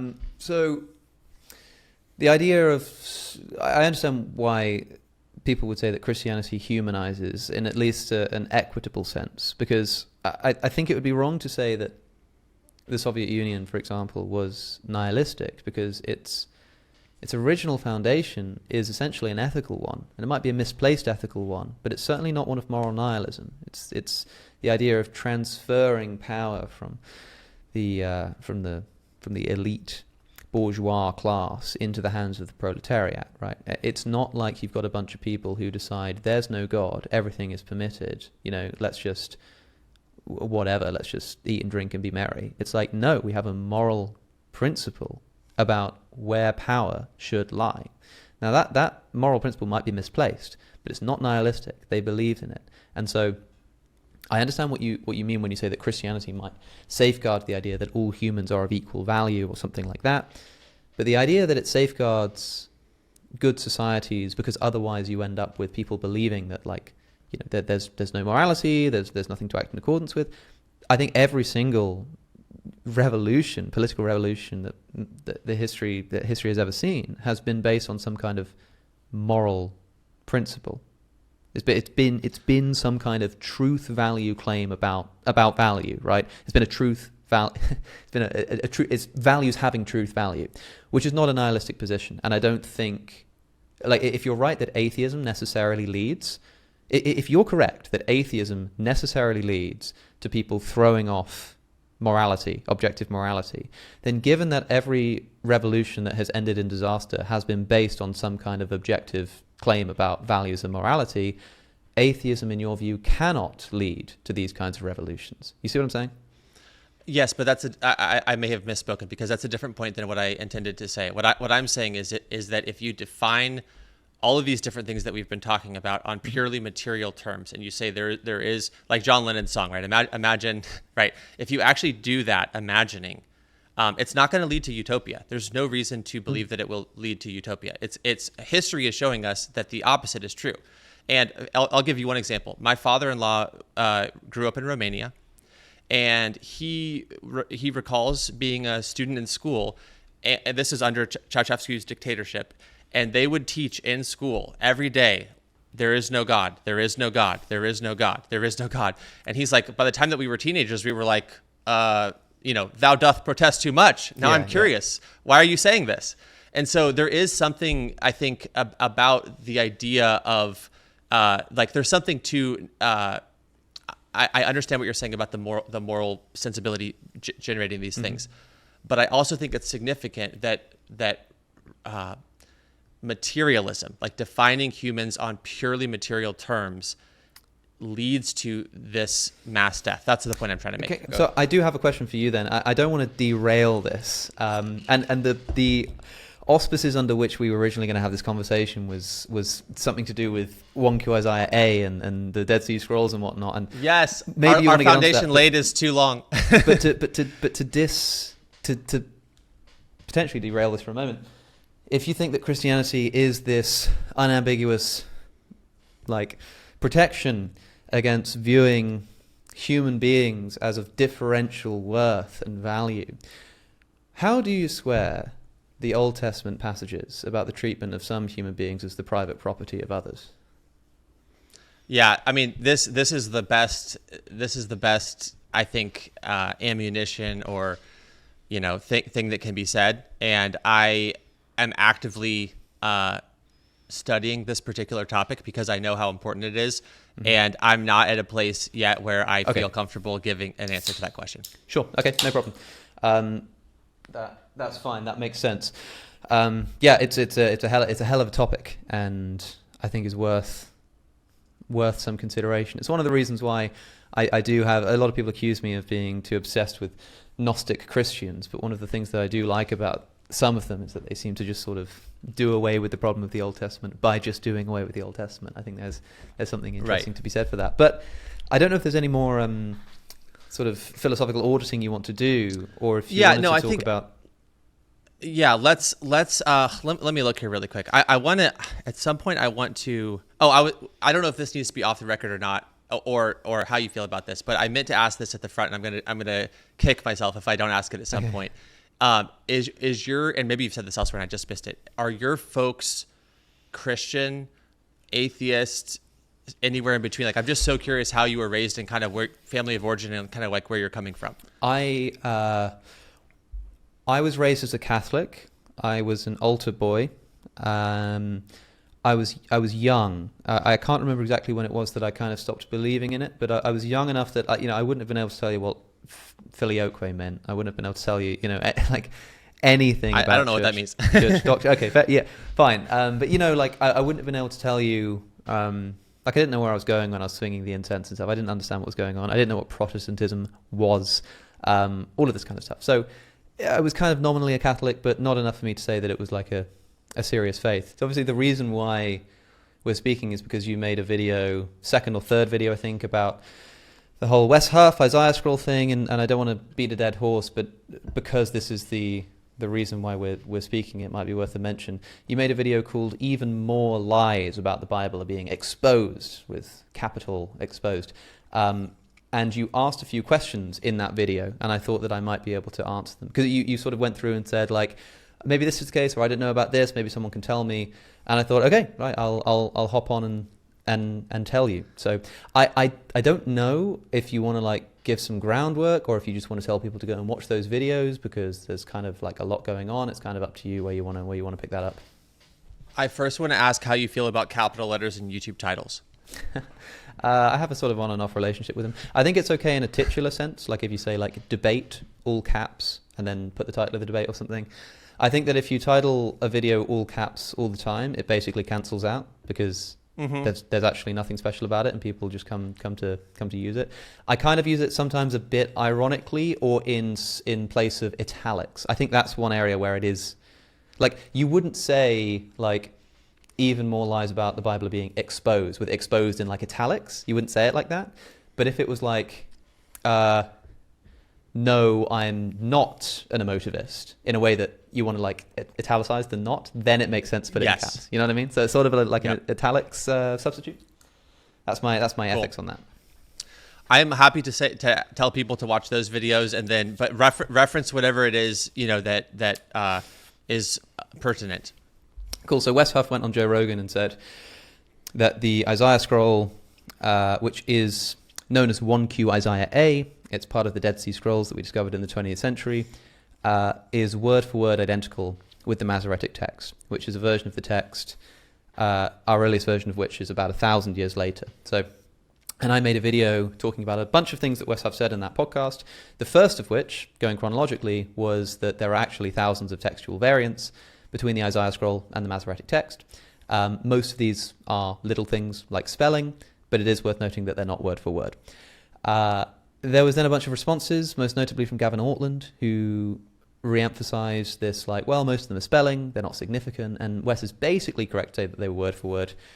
I then spoke to the guy who put together the variants list for 1Q Isaiah A, and I found out that it turns out that the list of 2,600, more than 2,600 textual variants, doesn't include spelling or orthographical variants. And so that actually isn't the case. So it all kind of got a bit messy and a bit weird.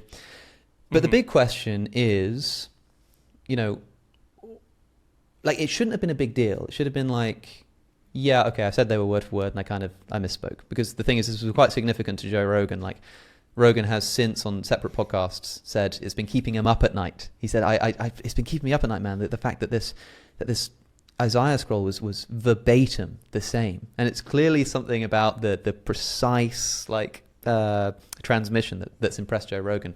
Unfortunately, it's just not true. Now the thing is, when we discovered the Dead Sea Scrolls, and there was the Isaiah scroll in there, it was a big sort of like, phew moment. It was like, okay, okay, thank goodness, because like it could have been like totally different and that would have like messed everything up, right? But it was like basically the same. It was like really like, okay, thank goodness it's the same scroll, right?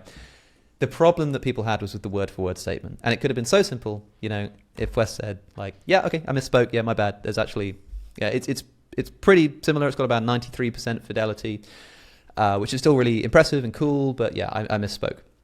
But unfortunately, people instead kind of made a big deal out of it and started saying like, actually, Alex, you're just nitpicking, and he was basically correct, and he was just hyperbolizing, and he didn't know that there were variants, and he just worded it in a different kind of way, and unfortunately, I just don't think it's true. So the video that you've made, and the reason that I'm speaking with you, is somewhere in the midst of that, you had some things to say about it, and I just and you said in the video, you sort of seemed like you had a few questions or concerns or whatever, and I thought, hey, here I am at your service. Okay, well, I appreciate all that context and laying that out for the audience and everything, and if I'm correct, and again, I'm not playing defense attorney for Gavin here. I think that you guys, by the way, that would be an amazing conversation. I would love to hear you guys talk about this or whatever else, because he's a friend of mine, and you guys remind me of each other in certain ways, like just the poise and just the way that you guys communicate. So that should happen. Shout out to that. But so I'll let him do the primary defense there. But I think that in his video he said things like spelling and other minor things, other minor variants, I think was it his exact phrase. So, which again, like that's not the best way to say that, I guess would be my first point. I would agree with you there. But I do think that those 2,600 things are things like spelling, if by like spelling you mean not relevant to the meaning or the significance of the finding. Okay, so this is helpful. So to be clear, that 2,600 number comes from the 32nd edition of Discoveries in the Judean Desert, which is the editorial publication series for the Dead Sea Scrolls, and Journal 32 is the one with the Great Isaiah Scroll in it. And now that edition though is actually no longer used by scholars working on this today. That's actually outdated. Sure, but this is where this number comes from, right? And so it's important to note that like where websites and things are quoting, there's more than 2,600 variants. A lot has actually gone missing here. So that 2,600 number referred to variants between the Great Isaiah Scroll and a bunch of other kind of manuscripts. So the Septuagint and the Masoretic text. And like other Dead Sea Scrolls. And so that's a misleading number, but it doesn't include orthography or spelling. So Dan McClellan went through and counted up the variants, and the number that because the editors actually say of the DJD that like the list of variants is so big that like thorough analysis is impossible because there were just so many of them. And so we don't even have, basically you can read it for yourself, you can find it online. It's like a list of all of the variants, and there's a little notation to tell you what it varies with. So Dan McClellan just went through and counted one by one to see how many variants there were with the Masoretic text, and he found about 1,800 of them. Now it's worth pointing out that like a bunch of these kind of variants are just like the word the, or it's just, he is blessed versus like, blessed be him, or something. It basically doesn't affect the reading. But there are two questions here. The first is, are there textually significant variants, and are there theologically significant variants? Textual significance is of interest to like manuscript scholars, scholars of manuscript analysis. So if one text says, I'm sat behind a desk, and the other one said, I'm sat at a table, it's not going to affect how you understand the story, but for a text critic, they're going to go, oh, that's really interesting. I wonder if there's a reason for that. Yeah, there's that kind of variant. But clearly, when looking at like the preservation of the message of Isaiah, that doesn't matter. So the vast majority of the thousands of textual variants, crucially, are not orthographic. They're not spelling related, but they're also not significant to the theology of Isaiah. They're not going to change the way that you read Isaiah, right? The problem. Yeah. Okay, sure. Go ahead if you want to jump in. No, I guess I just wanted to say, like, and literally, this is not even a pushback, but my recollection is that in your video you said that there's 2,600 words or sentences where the meaning is changed, and that's the part that I was like, I don't think that's right. So the meaning of as distinct from orthography. So orthography, the example that Gavin gave, and I know he said like things like spelling, but I don't think he meant things similar to spelling but not spelling. I think he meant things including spelling, because he goes on to explain orthography, and he gives the example of the word color. I spell color with a U in it. You don't. But the meaning of the word is the same. When I said that, and again, it's not 2,600, it's more like 1,800. But when I said that this list is like non-orthographic meaning differences, what I mean is that it's like the meaning of a word. So the difference between the word desk and table, like that's not a spelling thing, that's not an orthographic thing, it's not like a difference in pronunciation or whatever. Those are two different words. But there's a second order sense in which you got to ask, well, does the change in the meaning of that word affect the meaning of the sentence or the text? And that's the question that's of interest to people who want to know if like the message of Isaiah can be trusted, right? That's what they want to know. And the answer is, in the vast majority of cases, like, no, it's not going to affect your reading of Isaiah. Like, seriously, no way. But right.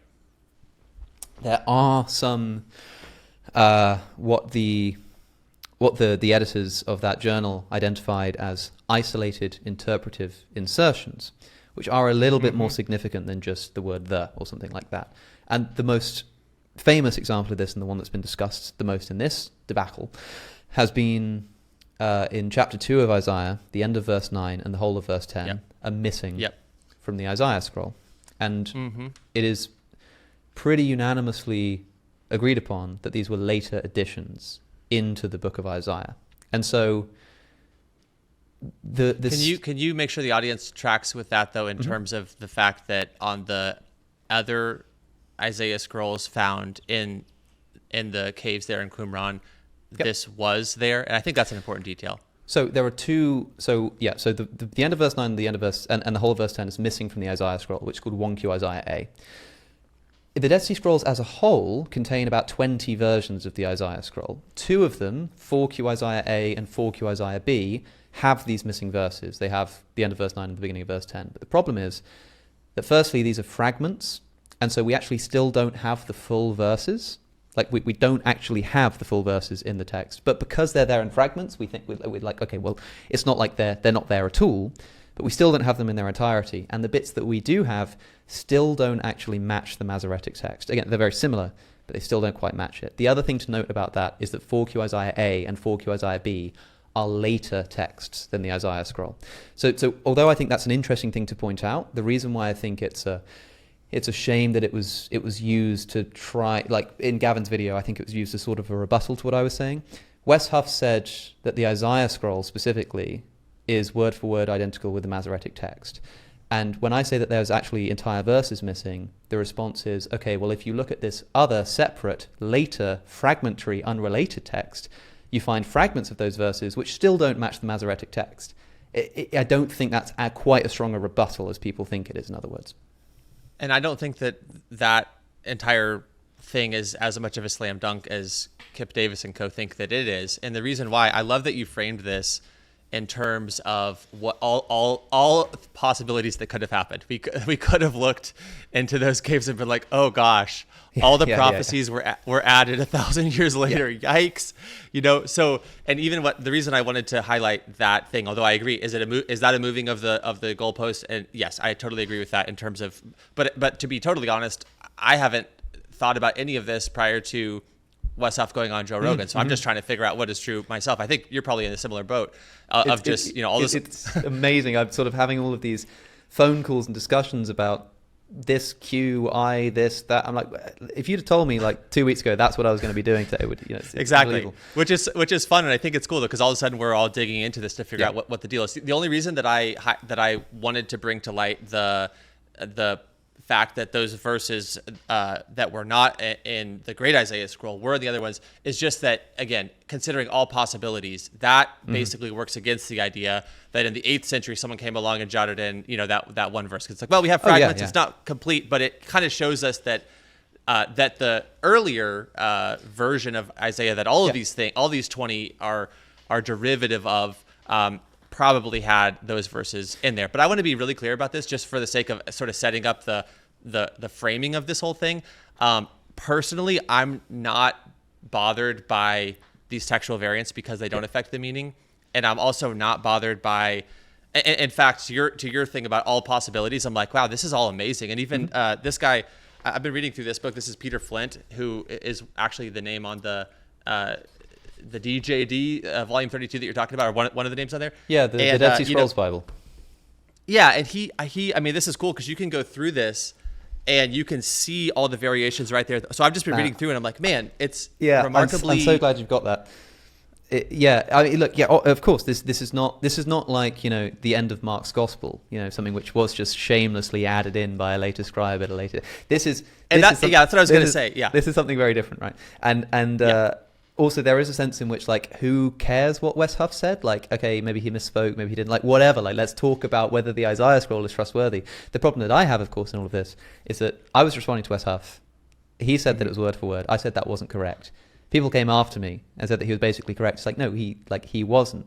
It's still, like, really impressive. It's still, like, really cool. It's still like, whoa, what a weight off to realize that actually, it's been preserved really well for thousands of years. But it is incorrect to say that it's word for word, because it's not like there are some insertions, like in fact, the reason I'm glad you have that text is because you reference it in your video, right? In the video that you make called "Even More Lies About the Bible Are Being Exposed."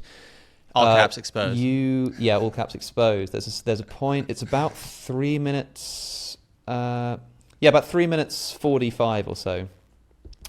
I say about this number of variants and how they don't include spelling, and you say, I'm a bit confused about this number because I'm seeing things crop up in different places, and you show a clip what looks like from Wikipedia that there are 2,600 textual variants and that most of them are minor and include differences of a single word, right?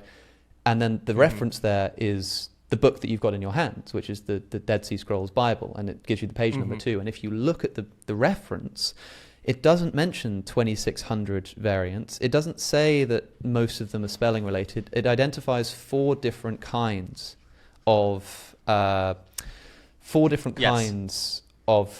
insertions. And the first thing that it says about the insertions is, and this is page 268, depending on which version you've got. It says, first, some variant readings are major in that they involve one or more verses present in some texts but absent from others. So it recognizes that there are what they call major textual variants. Now, it's not most of them, it's not even close to most of them, but it does recognize that there are major textual variants, and that 2,600 number, as far as I could see, wasn't in there. Maybe I missed it. Well, go to basically. Page, Oh, go ahead. Sorry. Go to page. Oh, go to page 381, and this is what's so funny about this is his number here. It looks like, and tell me if I'm reading this wrong, is 1,480. Hold on, 381. I've got an ebook. Okay. Version, and it's 381. Did you say? Yeah, page 381. 381. Okay, and we're still in the Isaiah chapter here? Yes. Where which paragraph am I looking at? No, it's at the bottom of the page. Does the like a footnote? No. Does the sorry, I think have... we might have different versions of the Okay, text. so the way, I don't know if you can see this or not. The way that this works is it has the actual Bible here, and then it has a line. You're actually and in everything's the text. Okay. Yeah, so everything below are the variants, and he goes through and counts them up. I wish I could get this closer to the camera without it getting blurry. Yeah, I'm seeing a low quality version. I don't have the same version of the book as you, so we're on a different. Okay, well, basically the way that the physical book is like I said, the top half of the page is Isaiah, is the Great Isaiah Scroll. The bottom half is a list. So he goes through 1,451, 1,452, and in this case, this is. I see. Okay. The word "and," this is his word instead of word. This is from this, like you said, all extremely insignificant. And he gets to the end of it here, and his last number is 1,480. So I don't know how he's counting it different than, for example, Dan McClellan or whatever, but because, for example, if you go back to. It won't be page 268 for you, but sort of this. It's the second page of the chapter for Isaiah, the introduction that that these authors give, they identify 4 kinds of variants, and they say, like, they explain the different variant categories. So, for example, one of them is in the case of I got it here. scholars simply making a mistake. The final category involves errors made by Qumran scrolls. And then I think underneath somewhere, at some point, basically, he explains his methodology for which footnotes he includes. So he says that some of the variants that, like, he basically doesn't think are relevant, he's just not going to include. So he's only counting there what he thinks are, like, relevant enough to be of interest to the reader of the Dead Sea Scrolls version. He's not counting all of them, which is why his number is going to be less than Dan McClelland's number. But it's worth noting that Dan McClelland's roughly 1,800, and these editors roughly 1,400, you say. Those are still, a lot of those include, like, theologically insignificant variants, right? They're things like the change in the meaning of words or sentences that don't actually affect the meaning of the message, right? But the reason why that number is lower is because he hasn't included all of the variants, because if like the variant is obviously a scribal error or something, it's not going to be of interest to the reader who's trying to see what the Dead Sea Scrolls really said. So, like, right. You and know I what think I mean? that's my point, is like, there's probably, now this is, someone's going to take this really serious. So, but there's probably, let's just say, imagine that there's 10,000 variants between the ESV and the NET. I would consider both of those to be fine versions to read. And so I guess to me, like, it's kind of a nothing burger so long as the variants don't affect the meaning. Now, I want to be really clear, because I want to agree with you on this. I really, really wish, believe me, that Wes Huff had said, Joe, listen, it's like insane. It's 1,000 years difference. The kid stumbles into the cave and they find this document that's, like, almost in every way identical. It's like almost a word for word comparison to the Masoretic text. Isn't that crazy? I think, now we can sit here and speculate, would Joe have said, wow, would he have not, whatever. But I at least want to agree with you that I wish that he had said that, because that would be correct as opposed to what he did say. However, I think that, Kip Davis is, and I would love to talk to Kip, by the way, about this too.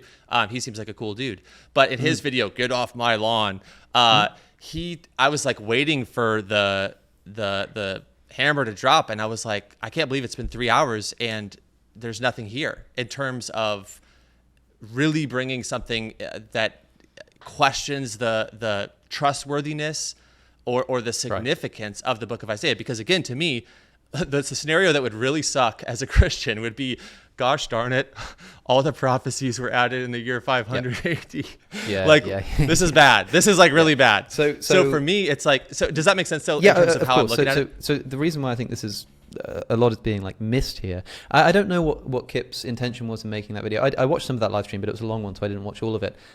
Kip is wonderful, and he's been incredibly helpful as well in helping me to get to grips with a lot of these texts. Like some of the visuals that you see in my video about 4Q Isaiah A and B and stuff, and some of the, because I don't read Hebrew, is my biggest pitfall here. And so Kip Davis was incredibly helpful in identifying the Hebrew for me, so I wasn't showing the wrong things on screen.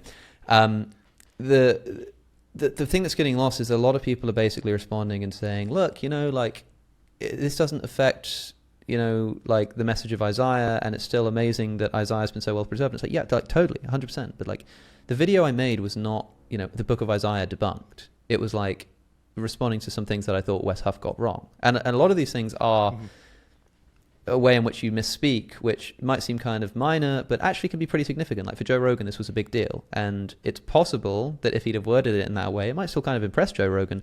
But would he have later in the same podcast called it a miracle like he did? Would he have repeated it to a guest the next day and said that he was losing sleep over it? It's like, I'm not sure. And the problem is, I'm on Instagram and I see a reel from the Joe Rogan Experience where they're talking about how it's verbatim and amazing and he's losing sleep. And all of the comments are, this is amazing, praise Christ. And it's like, I think it's doing a lot of apologetical heavy lifting for a lot of people in a way that is slightly misleading and wouldn't have happened, I think, if we'd have been speaking more carefully. But crucially, we both agree that the theological reading of Isaiah is not affected by this. But you agree with me that to say that the manuscripts are word for word identical is incorrect.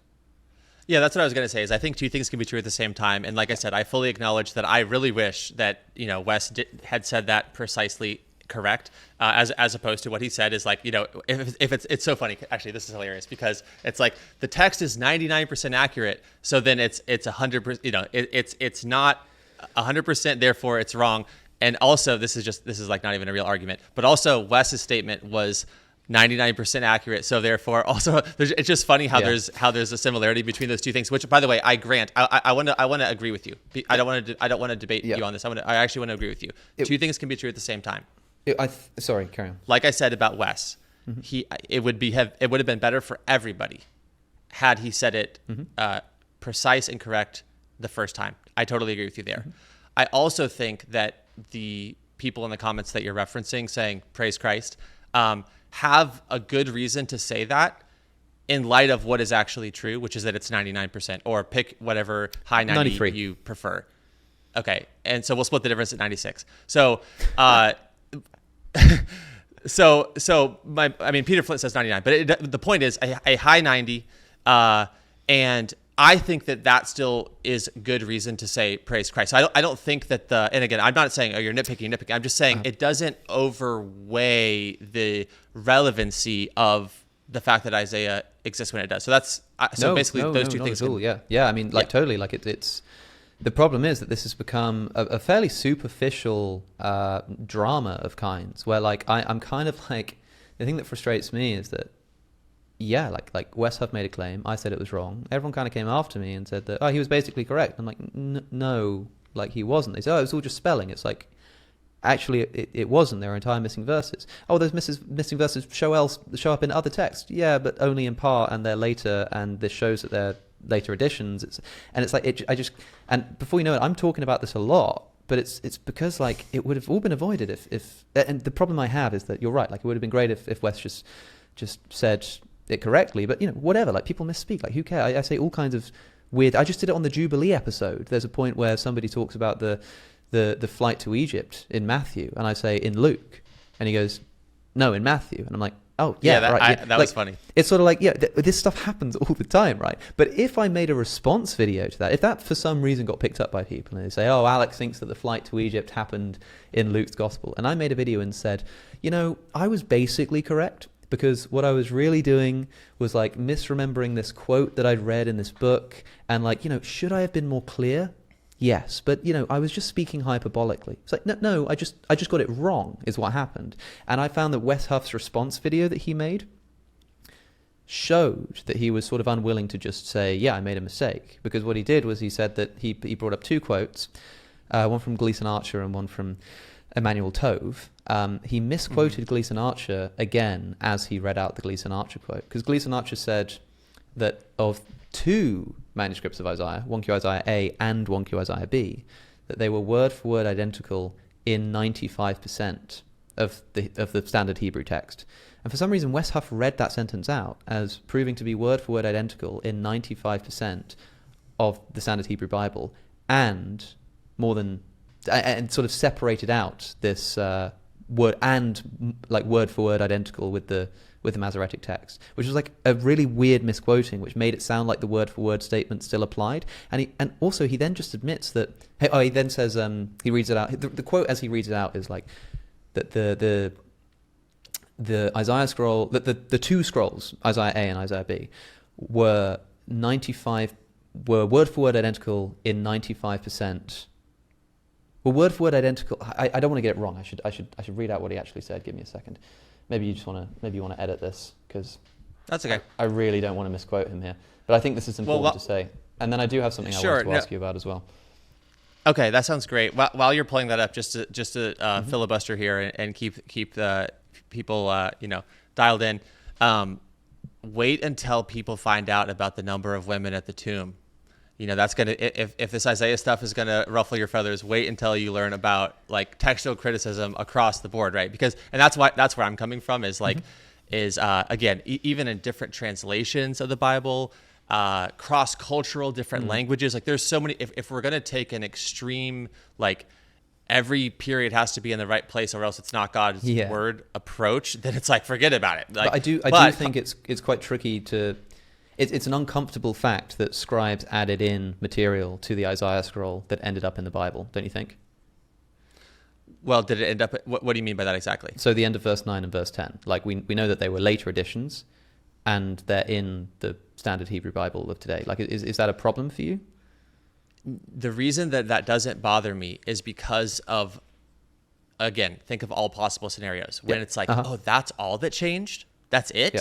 That doesn't change anything. So it's actually quite like reassuring is a weird word, Sure. but if you know what I mean, it's impressive. Maybe impressive is a better word. It at the very least shows that there are verses in the Hebrew Bible that were like not part of the original text, that were written by some unknown scribe that made it into like the Bible that you find in your hotel room. I mean, like, do you think those verses should be removed given this information? Do you think we should take them out because we know that they weren't in the earliest versions? Actually, Peter Flint talks about, I think he says that there's up to 500 like little things that he would prefer we update in light of the Dead Sea Scroll findings, which I think I'm totally fine with that. We should go as early as we can. Yeah. I'm sure that when we get to the Great Beyond, we'll see that the original Isaiah there was another textual variant that we might have missed. But you have That's to what's going to understand, happen is we're going to get up there and God's going to say, well, which version of Isaiah were you reading? Because if you included those verses, you're not coming in. You know, it's like, it's obviously this is kind of ludicrous in one sense. But yes. what I was going to say. Thank you for saying that. The problem is, in particular, with the way that Wes Huff has handled this, right? Because when he reads out that, so here's what Archer actually says, Gleason Archer, and this is the quote. He says, the reason I said this to Joe Rogan is because I was thinking of this quote from Gleason Archer, and the quote reads like this: of these two manuscripts, 1Q Isaiah A and 1Q Isaiah B, that they prove to be word for word identical with our standard Hebrew Bible in more than 95% of the text. So, word for word identical in 95% of the text. So that is 95% identical. He then says, but in 1Q Isaiah B, which is a different document, so just the second one, he says, but in 1Q Isaiah B, the preserved text is almost letter for letter identical with the Leningrad manuscript. So he's saying that there are these two manuscripts which are 95% identical, because they're word for word identical in 95% of the case, but in the case of the second one, 1Q Isaiah B, it's almost letter for letter identical with the Leningrad Codex. The way that Wes Huff read this out, and I'll say it word for word, if you will, is he said, of these two texts, 1Q Isaiah A and 1Q Isaiah B, proving to be word for word identical with our standard Hebrew Bible, and more than 95% identical to the Masoretic text, which is a weird way of reading it out. But then he then says, specifically the Leningrad Codex, calling it almost letter for letter with that manuscript. Even though Gleason Archer has obviously switched to just talking about 1Q Isaiah B here. So he's separated out the word-for-word comment from the 95% comment, and then said especially the Leningrad Codex, like specifically the Leningrad Codex, which it's almost letter for letter with. And all of that is a misrepresentation of the quote. And it's unfortunate that that's happened again while he's reading it out. Now, curiously, he then does recognize, he says, now, these quotes are in reference to 1Q Isaiah B, whereas this quote that I was saying, like, was in reference to 1Q Isaiah A. And he says, but I hope you can, but that is what was going through my mind when I made that statement. I'm like, okay, so you've just admitted that you were misremembering a quote about the wrong document. He then says, and this is all we actually get, like, if you're actually looking for a response, this is all we get from it. He says, but I've been speaking to Old Testament scholars, including some people who specialize in 1Q Isaiah A, and they have assured me that the statements are equally applied across both documents. That's the quote. He says, the statements are equally applied across both documents. What does that mean? I mean, if he means the statements, by the statements, he must mean the quotes that he showed on the screen. But the quotes are about 1Q Isaiah B, as he recognized. So what does he mean that it equally applies across both documents? Because if he means that those quotes also apply to 1Q Isaiah A, that's incorrect. And so at the very least, it's incredibly unclear. And so what I wish he'd have done is come out and said, look, I was misremembering a quote about the wrong document. That's why I said that. It was wrong. Whoops. But hey guys, it's still really cool that the Isaiah scroll is so similar. And then this whole thing would have been put to bed. But unfortunately, that isn't how it went down. Well, not too much time has passed. And so let me ask you this. What is Wes's path to redemption in your eyes, since you seem to not appreciate the way he's handled it thus far? I don't think he's committed some unforgivable sin, by the way. It's just like, like I did point this out in my original video. Like I brought this up. I said, oh, he made this mistake, because I think it's worth mentioning. But the sensationalism of all of this, the reason why we've talked about it so much, has a lot to do with the responses. Gavin's response to me, Wes's response to the matter. To be honest, like I don't think it's going to like be deleterious to his reputation to just move on from this, and I don't think he wants to address it again. It would be nice if at some point, even just as an offshoot comment on a podcast, he said, "Yeah, to be honest, like I did just get that wrong. I misspoke, and it was because I was thinking about 1Q Isaiah B." Alternatively, it might be that he comes out and shows that whatever he meant by the statements equally apply to both documents. If he does some. He says I think he's working on some research or something. Whatever. If he comes out with something that shows that actually those quotes do apply to 1Q Isaiah A on its own, then like cool, that could be really interesting too. So he'd either have to, I think, substantiate the sort of vague claim that I think he made in that response, or say that he misspoke. But I don't think it's like that worth addressing for him. But I think for me, given how much grief people have been giving me for it, it's very much worth explaining why actually, if we're going to do this, I was correct. But like, I'm not just doing this because I want to be a pedant. I'm doing this because so many people have had a problem with it. Yeah. No, it makes sense, and I can understand why you were dissatisfied with his response and how that quote even was kind of clumsily stated. And it's like, what does this mean? Like, I fully understand where you're coming from.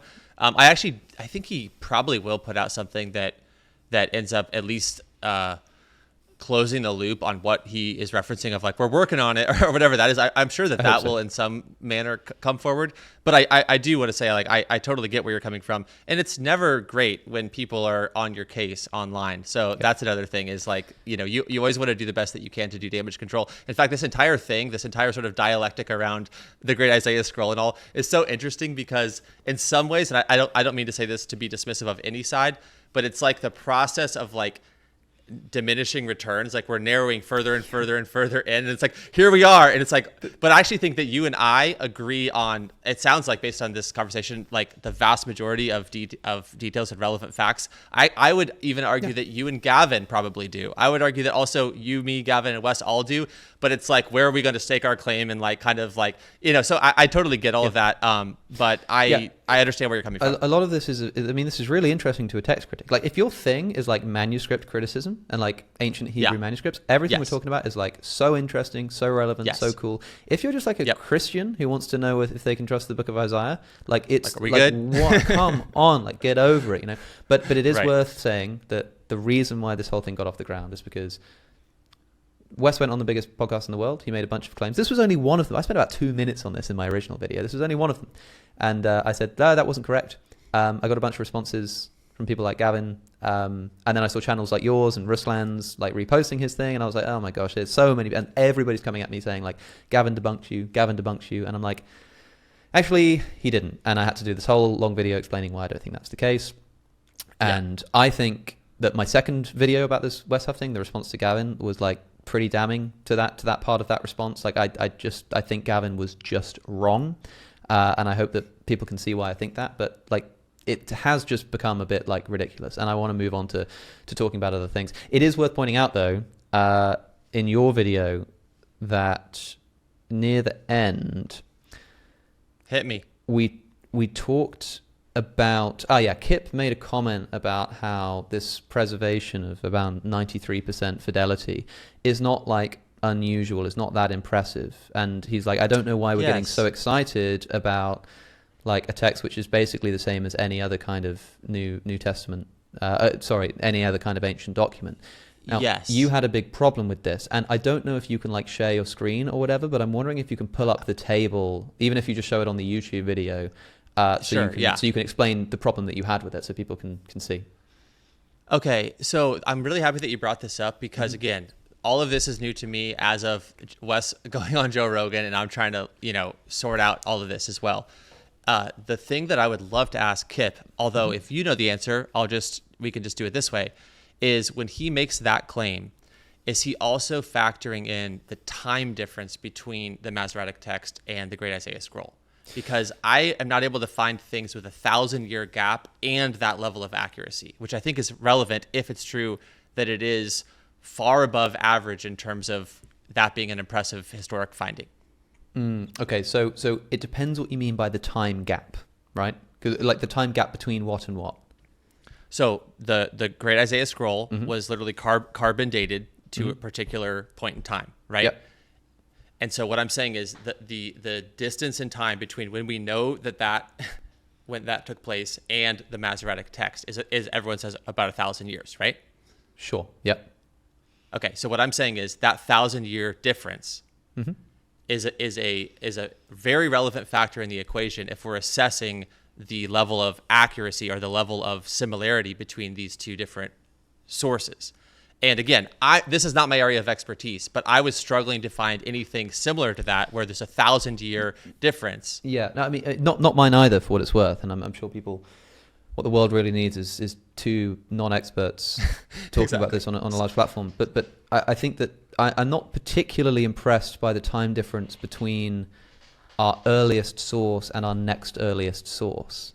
What I'm impressed by is the transmission between the source's origin and just what we have today, right? So like the gap between the Dead Sea Scrolls and the Masoretic text is about 1,000 years, but there will have been versions of Isaiah in between there that we haven't discovered. And so the reason I'm bringing this up is because if you are interested in the time gap specifically between the Dead Sea Scrolls and the Masoretic text, because it's 1,000 years, if we discovered a manuscript from the year 500 AD of Isaiah, would it suddenly become less impressive to you because now the time gap would only be 500 years between the oldest and the second oldest? Like, I don't think so. So I don't think we should be interested in the time difference between the earliest and second earliest. I think we should be interested in the time between our earliest manuscript and today.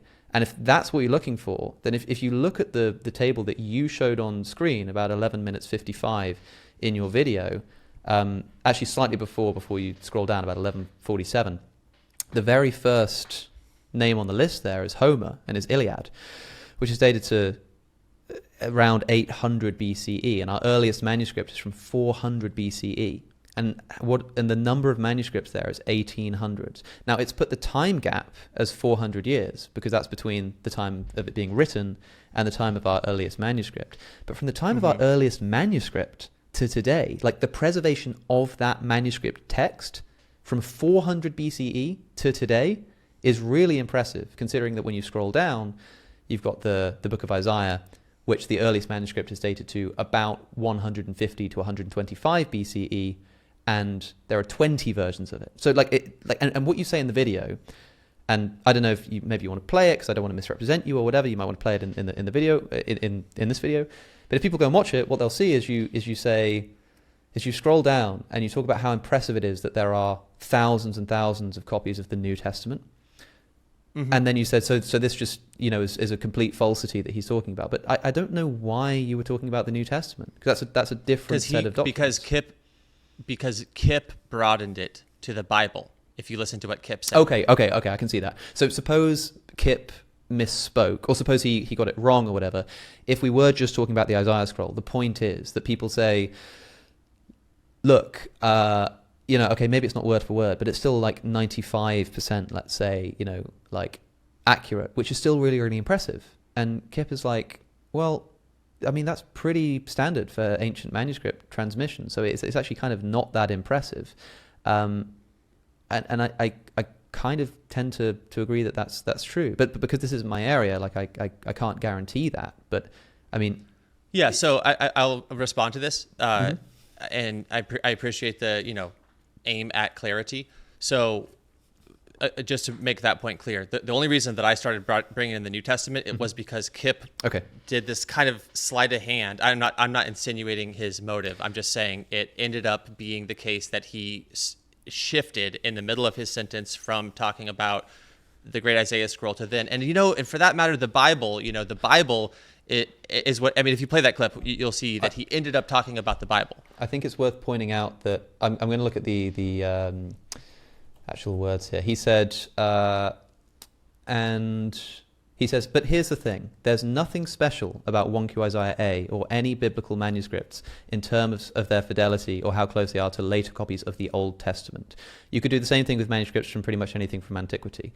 It's worth pointing out that Kip Davis is a scholar of the Hebrew Bible, right? So when he says the 1Q Bible, Isaiah he means A Hebrew Bible. or any other biblical manuscript, he's talking about the Hebrew Bible, because he says, and I'm quoting this from the transcript, there's nothing special about 1Q Isaiah A or any biblical manuscripts in terms of their fidelity or how close they are to later copies of the Old Testament.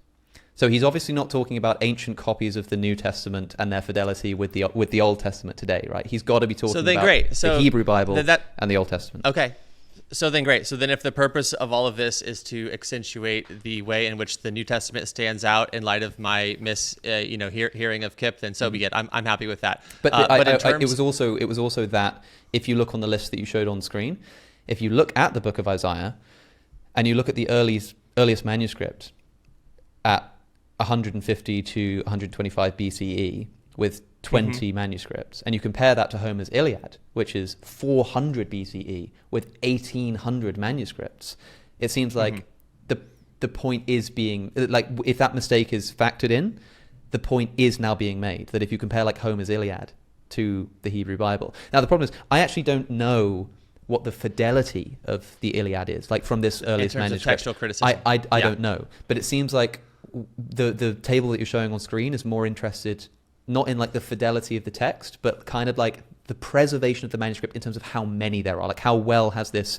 text been preserved. Yes. So I think it's kind of actually talking about a different thing anyway.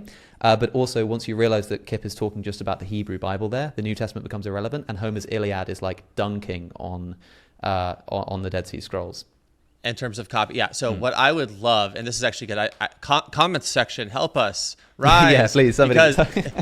because again, the real answer is I don't know, but I haven't yet been able to find. And I know you're saying, well, what does the 1,000-year gap matter? So, and again, this is just me in my brain. I'm not a scholar in this stuff, but I'm sitting there, and when I hear that, I go, oh wow. So that means that from that BC early date, like 125 BC, to as early as we thought that we had it, there weren't very many mistakes made.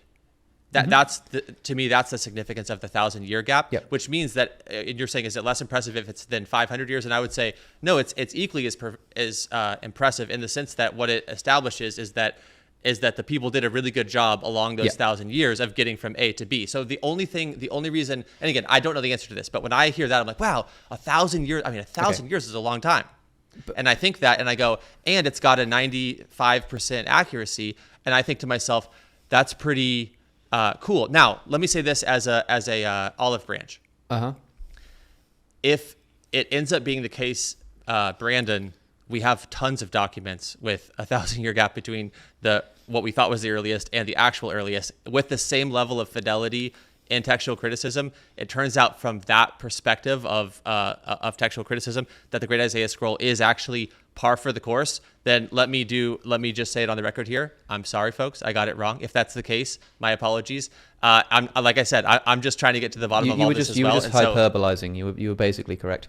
I'm joking. The reason why I would slightly quibble with it is because, again, that the fact that you're impressed by this 1,000-year gap, it would be really helpful if you can put this table on screen so people can see, right? Like the table that you show is the date of the work, the date of the earliest manuscript, and then the number of manuscripts. So the time gap here is between the date of the work and the earliest manuscript, right?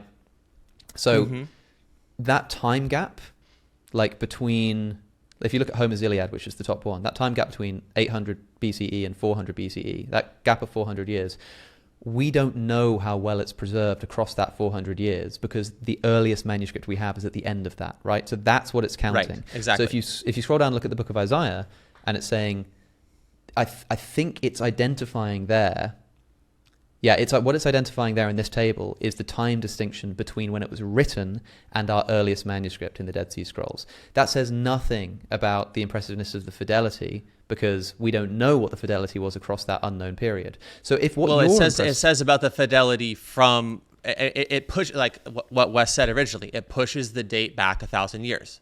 That's a big deal. Sure. But so if now do we know from 125 BC to the actual time of the prophet Isaiah what took place? No, we do not. So if that's what you're aiming at, then I acknowledge that.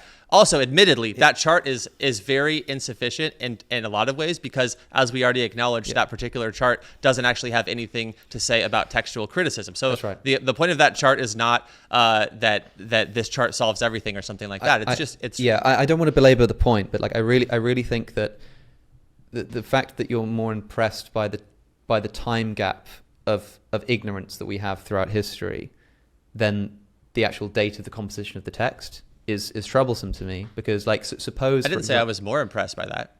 Or this seems to be the important thing to you, because well, it's just what the archaeology discovered. If the archaeology had discovered something different, we'd be having a different conversation. The fact that we can push the date back 1,000 years is worth noting. I think that's true, but like relevant to the point that you were making here, which is about this fidelity compared to other manuscripts. The thing that's important is not the time gap between like our earliest manuscript and our second earliest manuscript. The thing that's important is the fidelity between our earliest manuscript and whatever we've got today. Like that is the important thing, right? When you say whatever we've got today, what do you mean? So whatever like our sort of latest version of this text is before we started discovering ancient manuscripts or whatever. Like if we had an ancient version of like Aristotle's Politics that dated from like 1,000 years ago, that was totally different from the one we have today. What I mean by the one we have today is just like the one that's currently circulating, which will be based on some kind of translation of some kind of manuscript. I don't know which one, I don't know when, but like the difference there is what's important to me, right?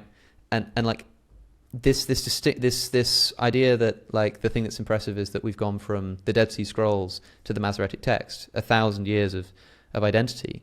That 1,000 years is an impressive number, but if I were to just discover a manuscript halfway through, that number would shrink to 500. But like you say, that would actually make it more impressive. And so I think maybe I'm not explaining this very well. It wouldn't make it more impressive, but it would just be another piece of archaeology that goes, okay, cool. It didn't get messed up somewhere in the middle and then get back on track later or whatever. Yeah. Like it would just be, it wouldn't damage anything. So I want to make sure I understand your criticism correctly though. So are you saying, hey, because we don't have from like 700 BC to 125 BC, there's nothing to write home about here? Or are you saying that the 1,000 years is not that relevant because like, I didn't understand what you're saying about the version that we have. The time gap that you're talking about, like the table you show on screen, and again, this is quite hard to explain without it being like in front of us, but like if people look or if you show it on screen, the table that you show in your video includes a column called time gap in years. But the time gap on that table is the gap between the suspected writing of the text and our earliest manuscript, right? Which is a different thing from the time gap between our earliest manuscript and our second earliest manuscript. But so I'm saying, so your problem, or not your problem, but you're saying that you wish that, or so you're saying like roughly 700 BC is actually where we think that the original was, right? Like where Isaiah actually was, is my understanding. Okay. So you're saying because we don't know anything between 700 BC and 125 BC, therefore we can't necessarily trust what was originally said. Is that like, are you just speculating into what I'm saying is if we compare it to the Iliad, right? Like the Iliad was probably written around 800 BC. The book of Isaiah was probably written around 700 BC. So only about 100 years off from each other, right? But the earliest manuscript of Homer's Iliad that we have is from 400 BCE. And that's probably some like partial fragment or something, right? But like 400 BCE versus our oldest version of the book of Isaiah, which is from about 150 BCE. And so the reason why fully intact with 96%. So that's why this is important, right? But specifically with regards to the idea that it's really impressive that we've got this 1,000-year gap. Like, I don't know what the gap is between that 400 BCE manuscript of the Iliad is and like the next one. I actually have no idea what like kind of gap there is. I mean, it could be huge. I have no idea, but that isn't what impresses me. What impresses me is the manuscript complete? Or is it like complete enough to give us confidence that there's fidelity? And has it been transmitted like up to now successfully from like that first early manuscript. Now the Isaiah scroll ticks that box. It passes with flying colors, right? Really, really impressive. The question I have is like, how abnormal is that? Not in relation to like how many manuscripts have been preserved, which is what your table is identifying, but like the fidelity of the text. And I think that there are some texts which are riddled with variants, and there are some which are not. It wouldn't surprise me to find that, you know, copies of Aristotle are riddled with variants. I don't know. But there's also the question of Kip Davis's a kind of quip at the end, which caused a bit of trouble, which is when he said that that like I said because this is kind of normal, because like a 93% fidelity is not, I mean it's cool, it's impressive, but it's not like relatively like impressive. And again, I don't know if that's true. He says, I said, well, that's why it would be so significant if we really did have this like word for word fidelity. And he said, well, we do have some manuscripts which approach that kind of fidelity. They just all happen to be the Quran, which unfortunately a lot of people just completely and utterly missed the point of that. Because some big responses, like on Ruslan's show, for example, somebody came on and was talking about how like, well, yeah, but that's because the Caliph Uthman like burned all of the other copies. It's like, yeah, that's how the Uthmanic Codex came into being. We're talking about the preservation of the Uthmanic Codex. So we're talking about the preservation of the text from Uthman's codification of the Quran, like a couple of decades after the Prophet Muhammad died, and the Quran that we have today. And that transmission is a long time and has an incredible precision. You know, it has a really really there's good actually there's actually a lot of different versions of the Quran. Yes, but those really today are actually mostly just orthographical. That's the interesting thing about this. Is that in that case we are. So I'm nitpicking. In that case we are.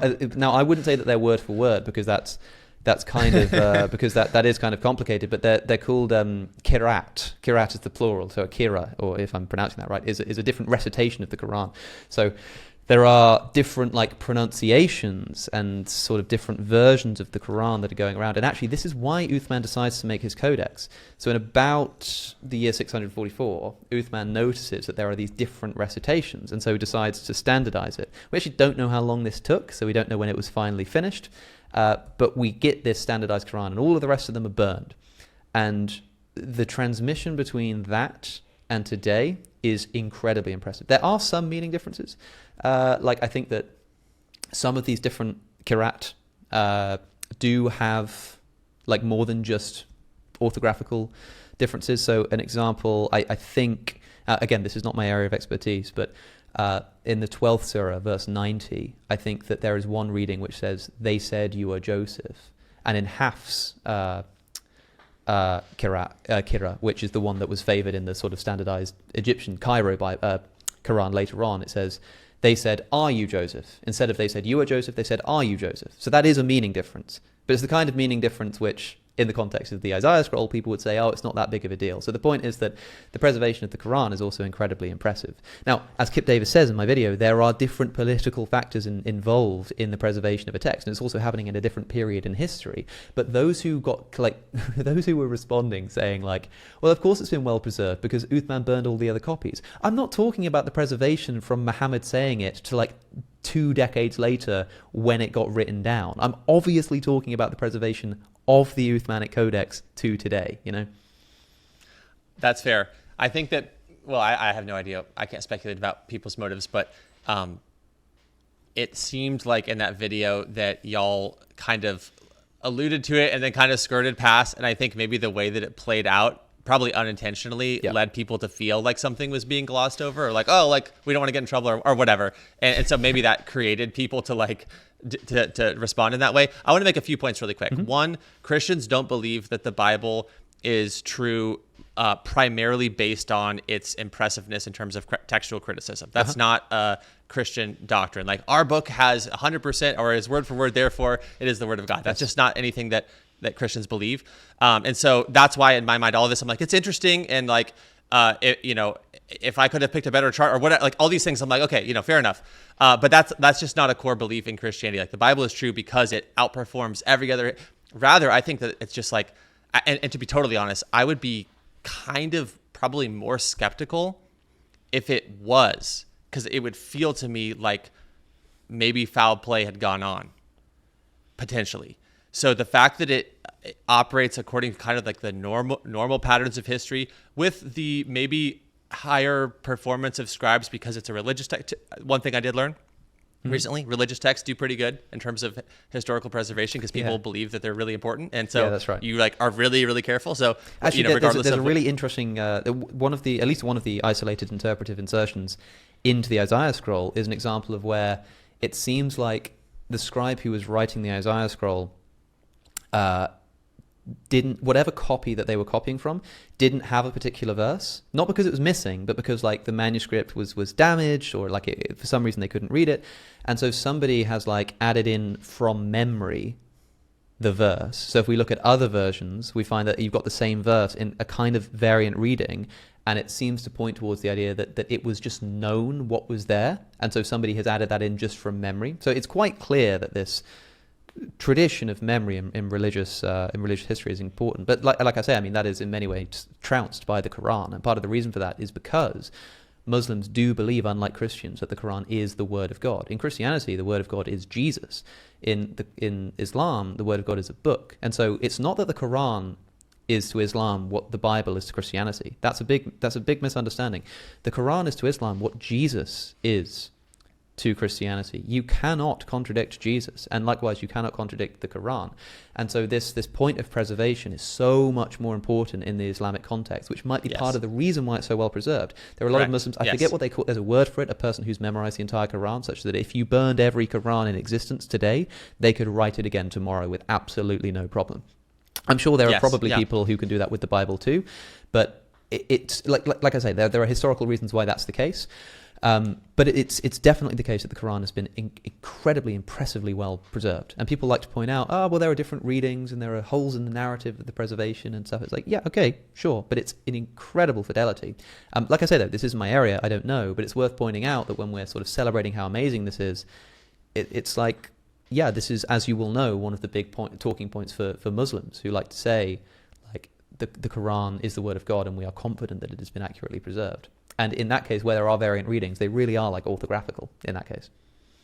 Yeah, I don't want to go too far down the rabbit trail of getting into Islam, especially since it's neither of our areas of expertise. But I guess I'll just say this, that the textual criticism would not be my primary problem with the Quran.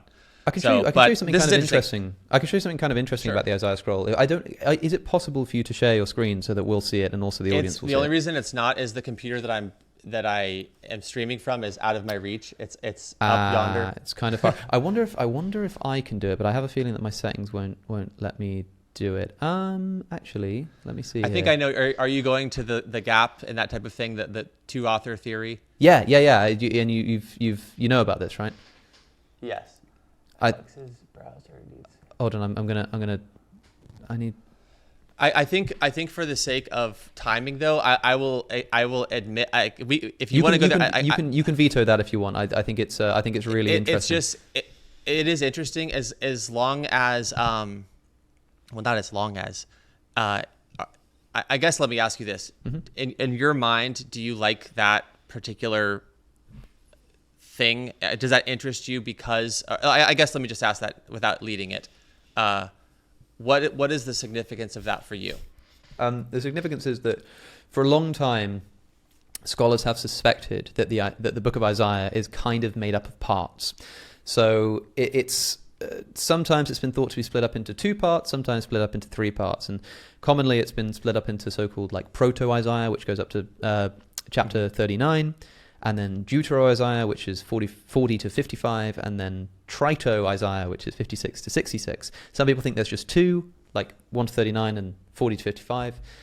But there is also this idea that you can see the book of Isaiah as separated into two sort of at least separate concepts or ideas or theological motivations, which is chapters 1 to 33 is a series of warnings and promises of restoration for Jerusalem and whatnot. Yep. And then from 34 onwards, there is this assumption that judgment has already taken place and the restoration is happening. So it's like a thematic switch.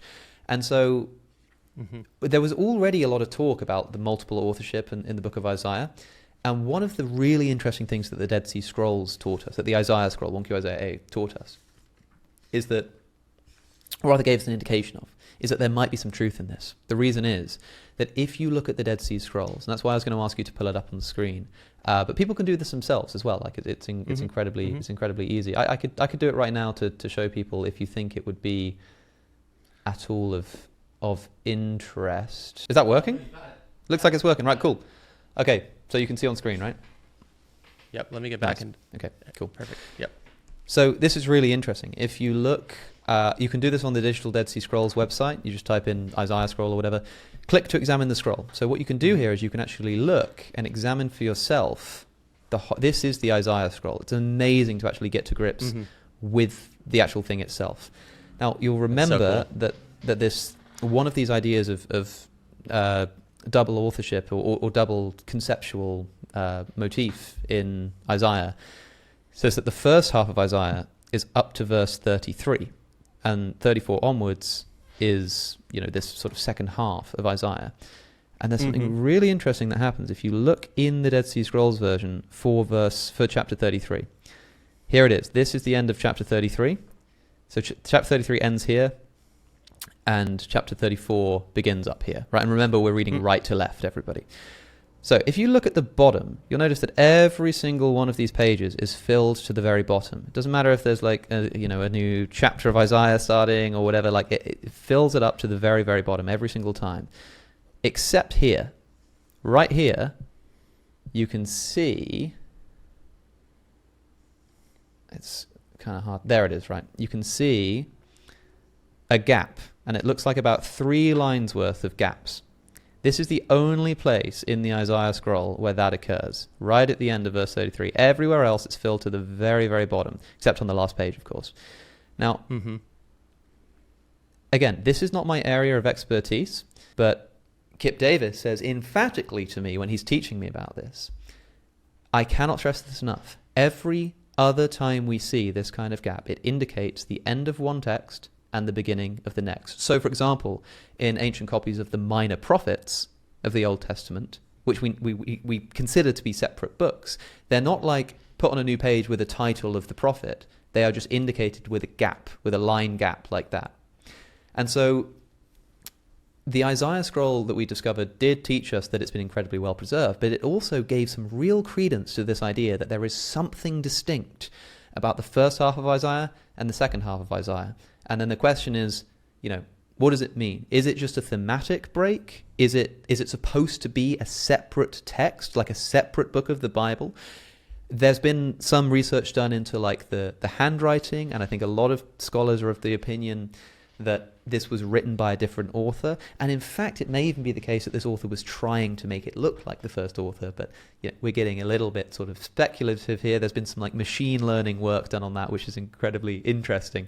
But there is something interesting to be learned here from the Isaiah scroll, which if I was being my like atheist apologetic like version of myself, I would say, and see, so it's not just, whether it's word for word in terms of the content, but there's also paratextual features like this, which give credence to the idea that Isaiah was actually written by 2 different authors, and the second bit with all the prophecies was different from the...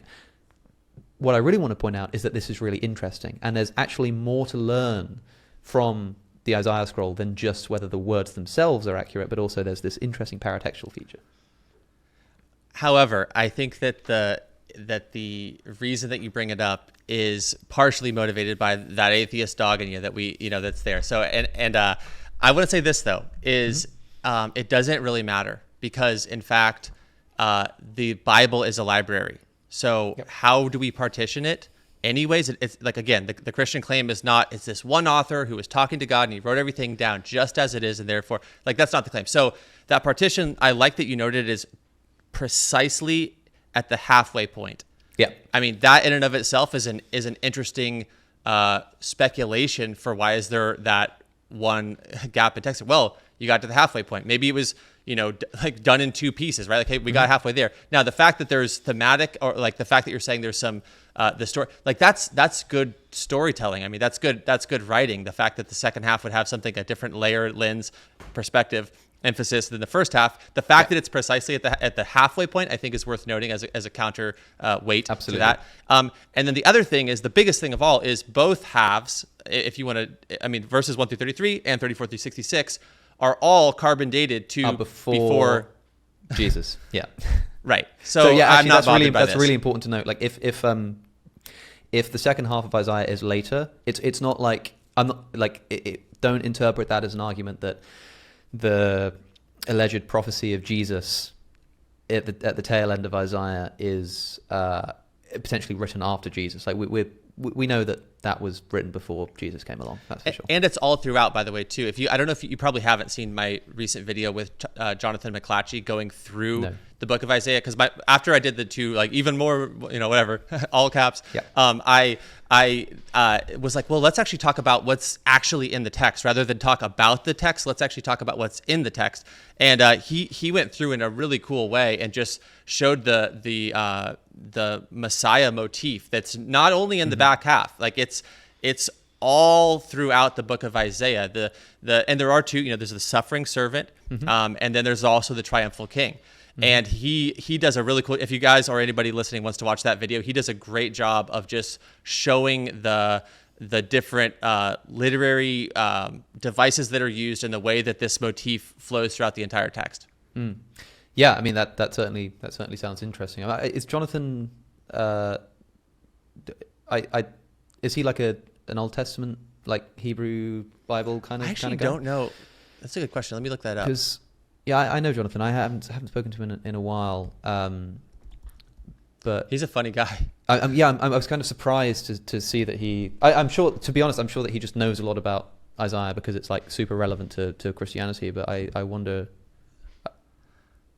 I'm just kind of intrigued. Yeah, let me look this up. That he's like the guy for this. Like that's kind of cool. That's good. Well, I mean, you can go to any church in the country and they'll kind of walk you through this. It's not like he's got quite a deep broad scholarship. I see. Yeah, but yeah, man, it's interesting to see that he can do that. Like he's a man who knows a lot about the Bible.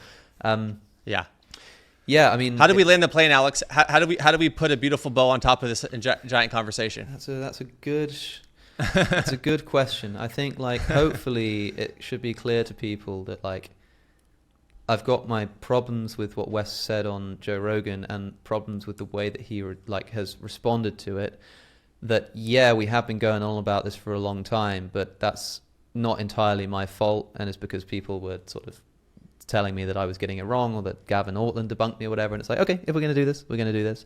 But hopefully I think people can get the idea that, like, I'm not trying to say that Isaiah is untrustworthy, that like it's that you should chuck it out, or that like it's got like loads of variants which should totally affect your theology. It's got lots of textually significant variants, not many theologically significant variants, and whether like the missing verses are theologically significant is kind of only you can decide that as a reader. Go and have a look, see what you think. But to say that it was word for word was incorrect. That's why I was talking about it. But I hope people can see that like it's kind of chill, man. Like whatever. Like he misspoke. Yeah. No big deal. Like it's interesting. The thing that's getting lost in all of this is just how interesting all of this is. It's fascinating. We've got this insight into this ancient text. The gap after verse 33. It's exactly halfway through. What does this mean? I think some people have tried to identify. What do they call it? You know where you have like a middle point, and if you go backwards and forwards line by line, it's sort of like a mirror image. I've forgotten the word for it, but like a textual feature. Like it could. Some people have said that there's something like that going on. There's loads of really interesting parallelism. No, there's a word that I can't remember. Okay, sure. I think it begins with a C or something, but like Mormons say that this is in the Book of Mormon. You know that Joseph Smith was constructing these as he was reciting it, which is evidence that he can't have been making it up. But there's so much interesting stuff about this, and we don't need to get lost in some kind of like point scoring thing. And that's partly my fault, because like my video essays that I make, they've got a different style. Like the way that I speak is more like I guess like kind of confrontational, but it's more like confident. It's more like this is my view and I'm asserting it. But yeah, I think a lot of people who tuned into my channel in the past year or two who've seen my podcasts might have been surprised to see that was the style I was speaking in. But that's like, I've done the same thing when debunking Christopher Hitchens. I've done that. Basically any video essay I make is in that style. But I do think it's a shame because, yeah, I'm beginning to see why like that kind of style of speaking is unproductive, you know?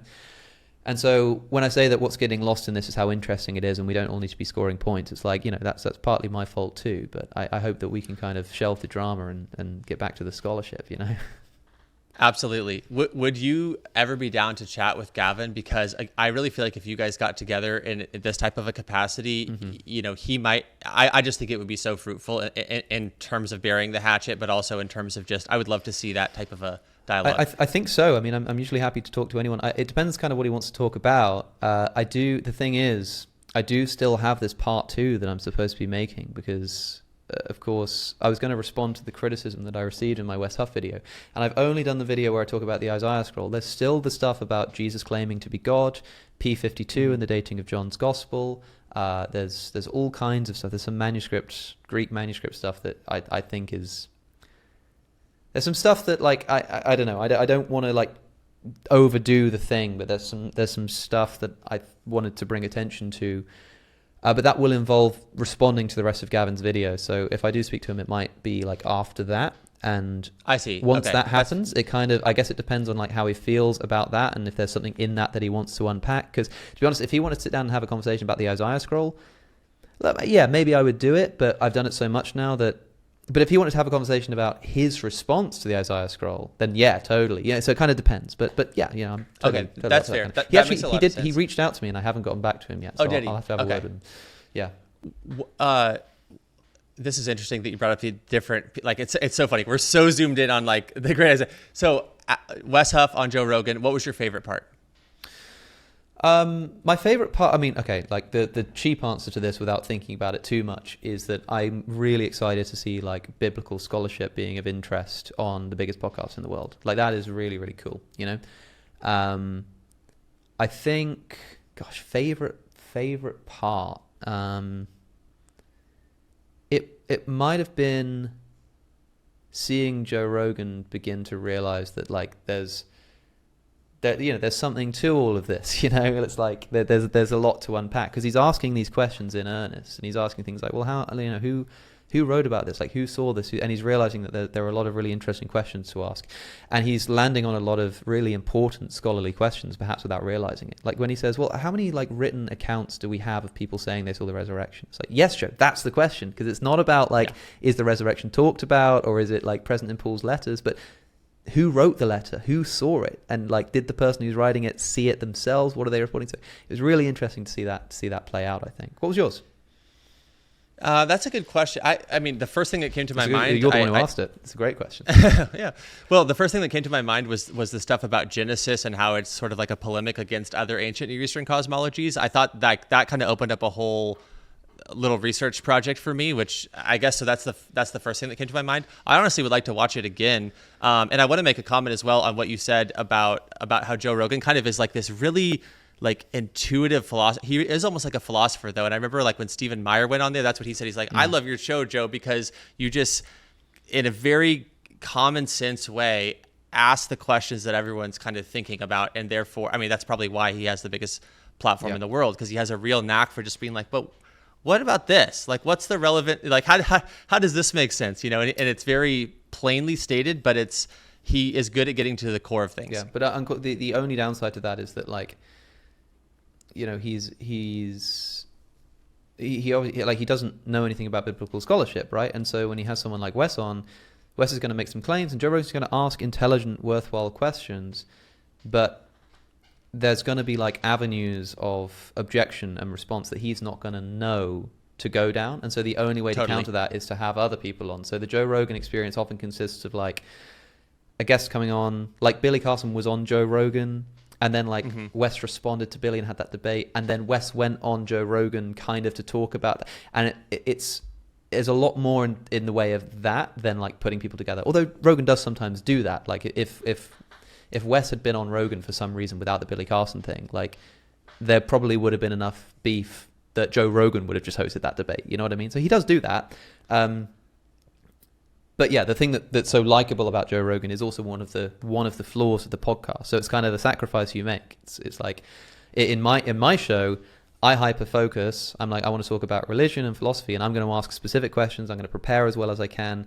What's missed in that is that I'm not the sort of Joe Rogan friendly everyman kind of guy that people like. So you've kind of got to choose which avenue you're going to go down, which is why, like, if you go on Rogan, it's awesome. You have a great time, because if you're like preaching the gospel and talking about biblical scholarship, you're probably not going to be like put through your paces exactly. You know what I mean?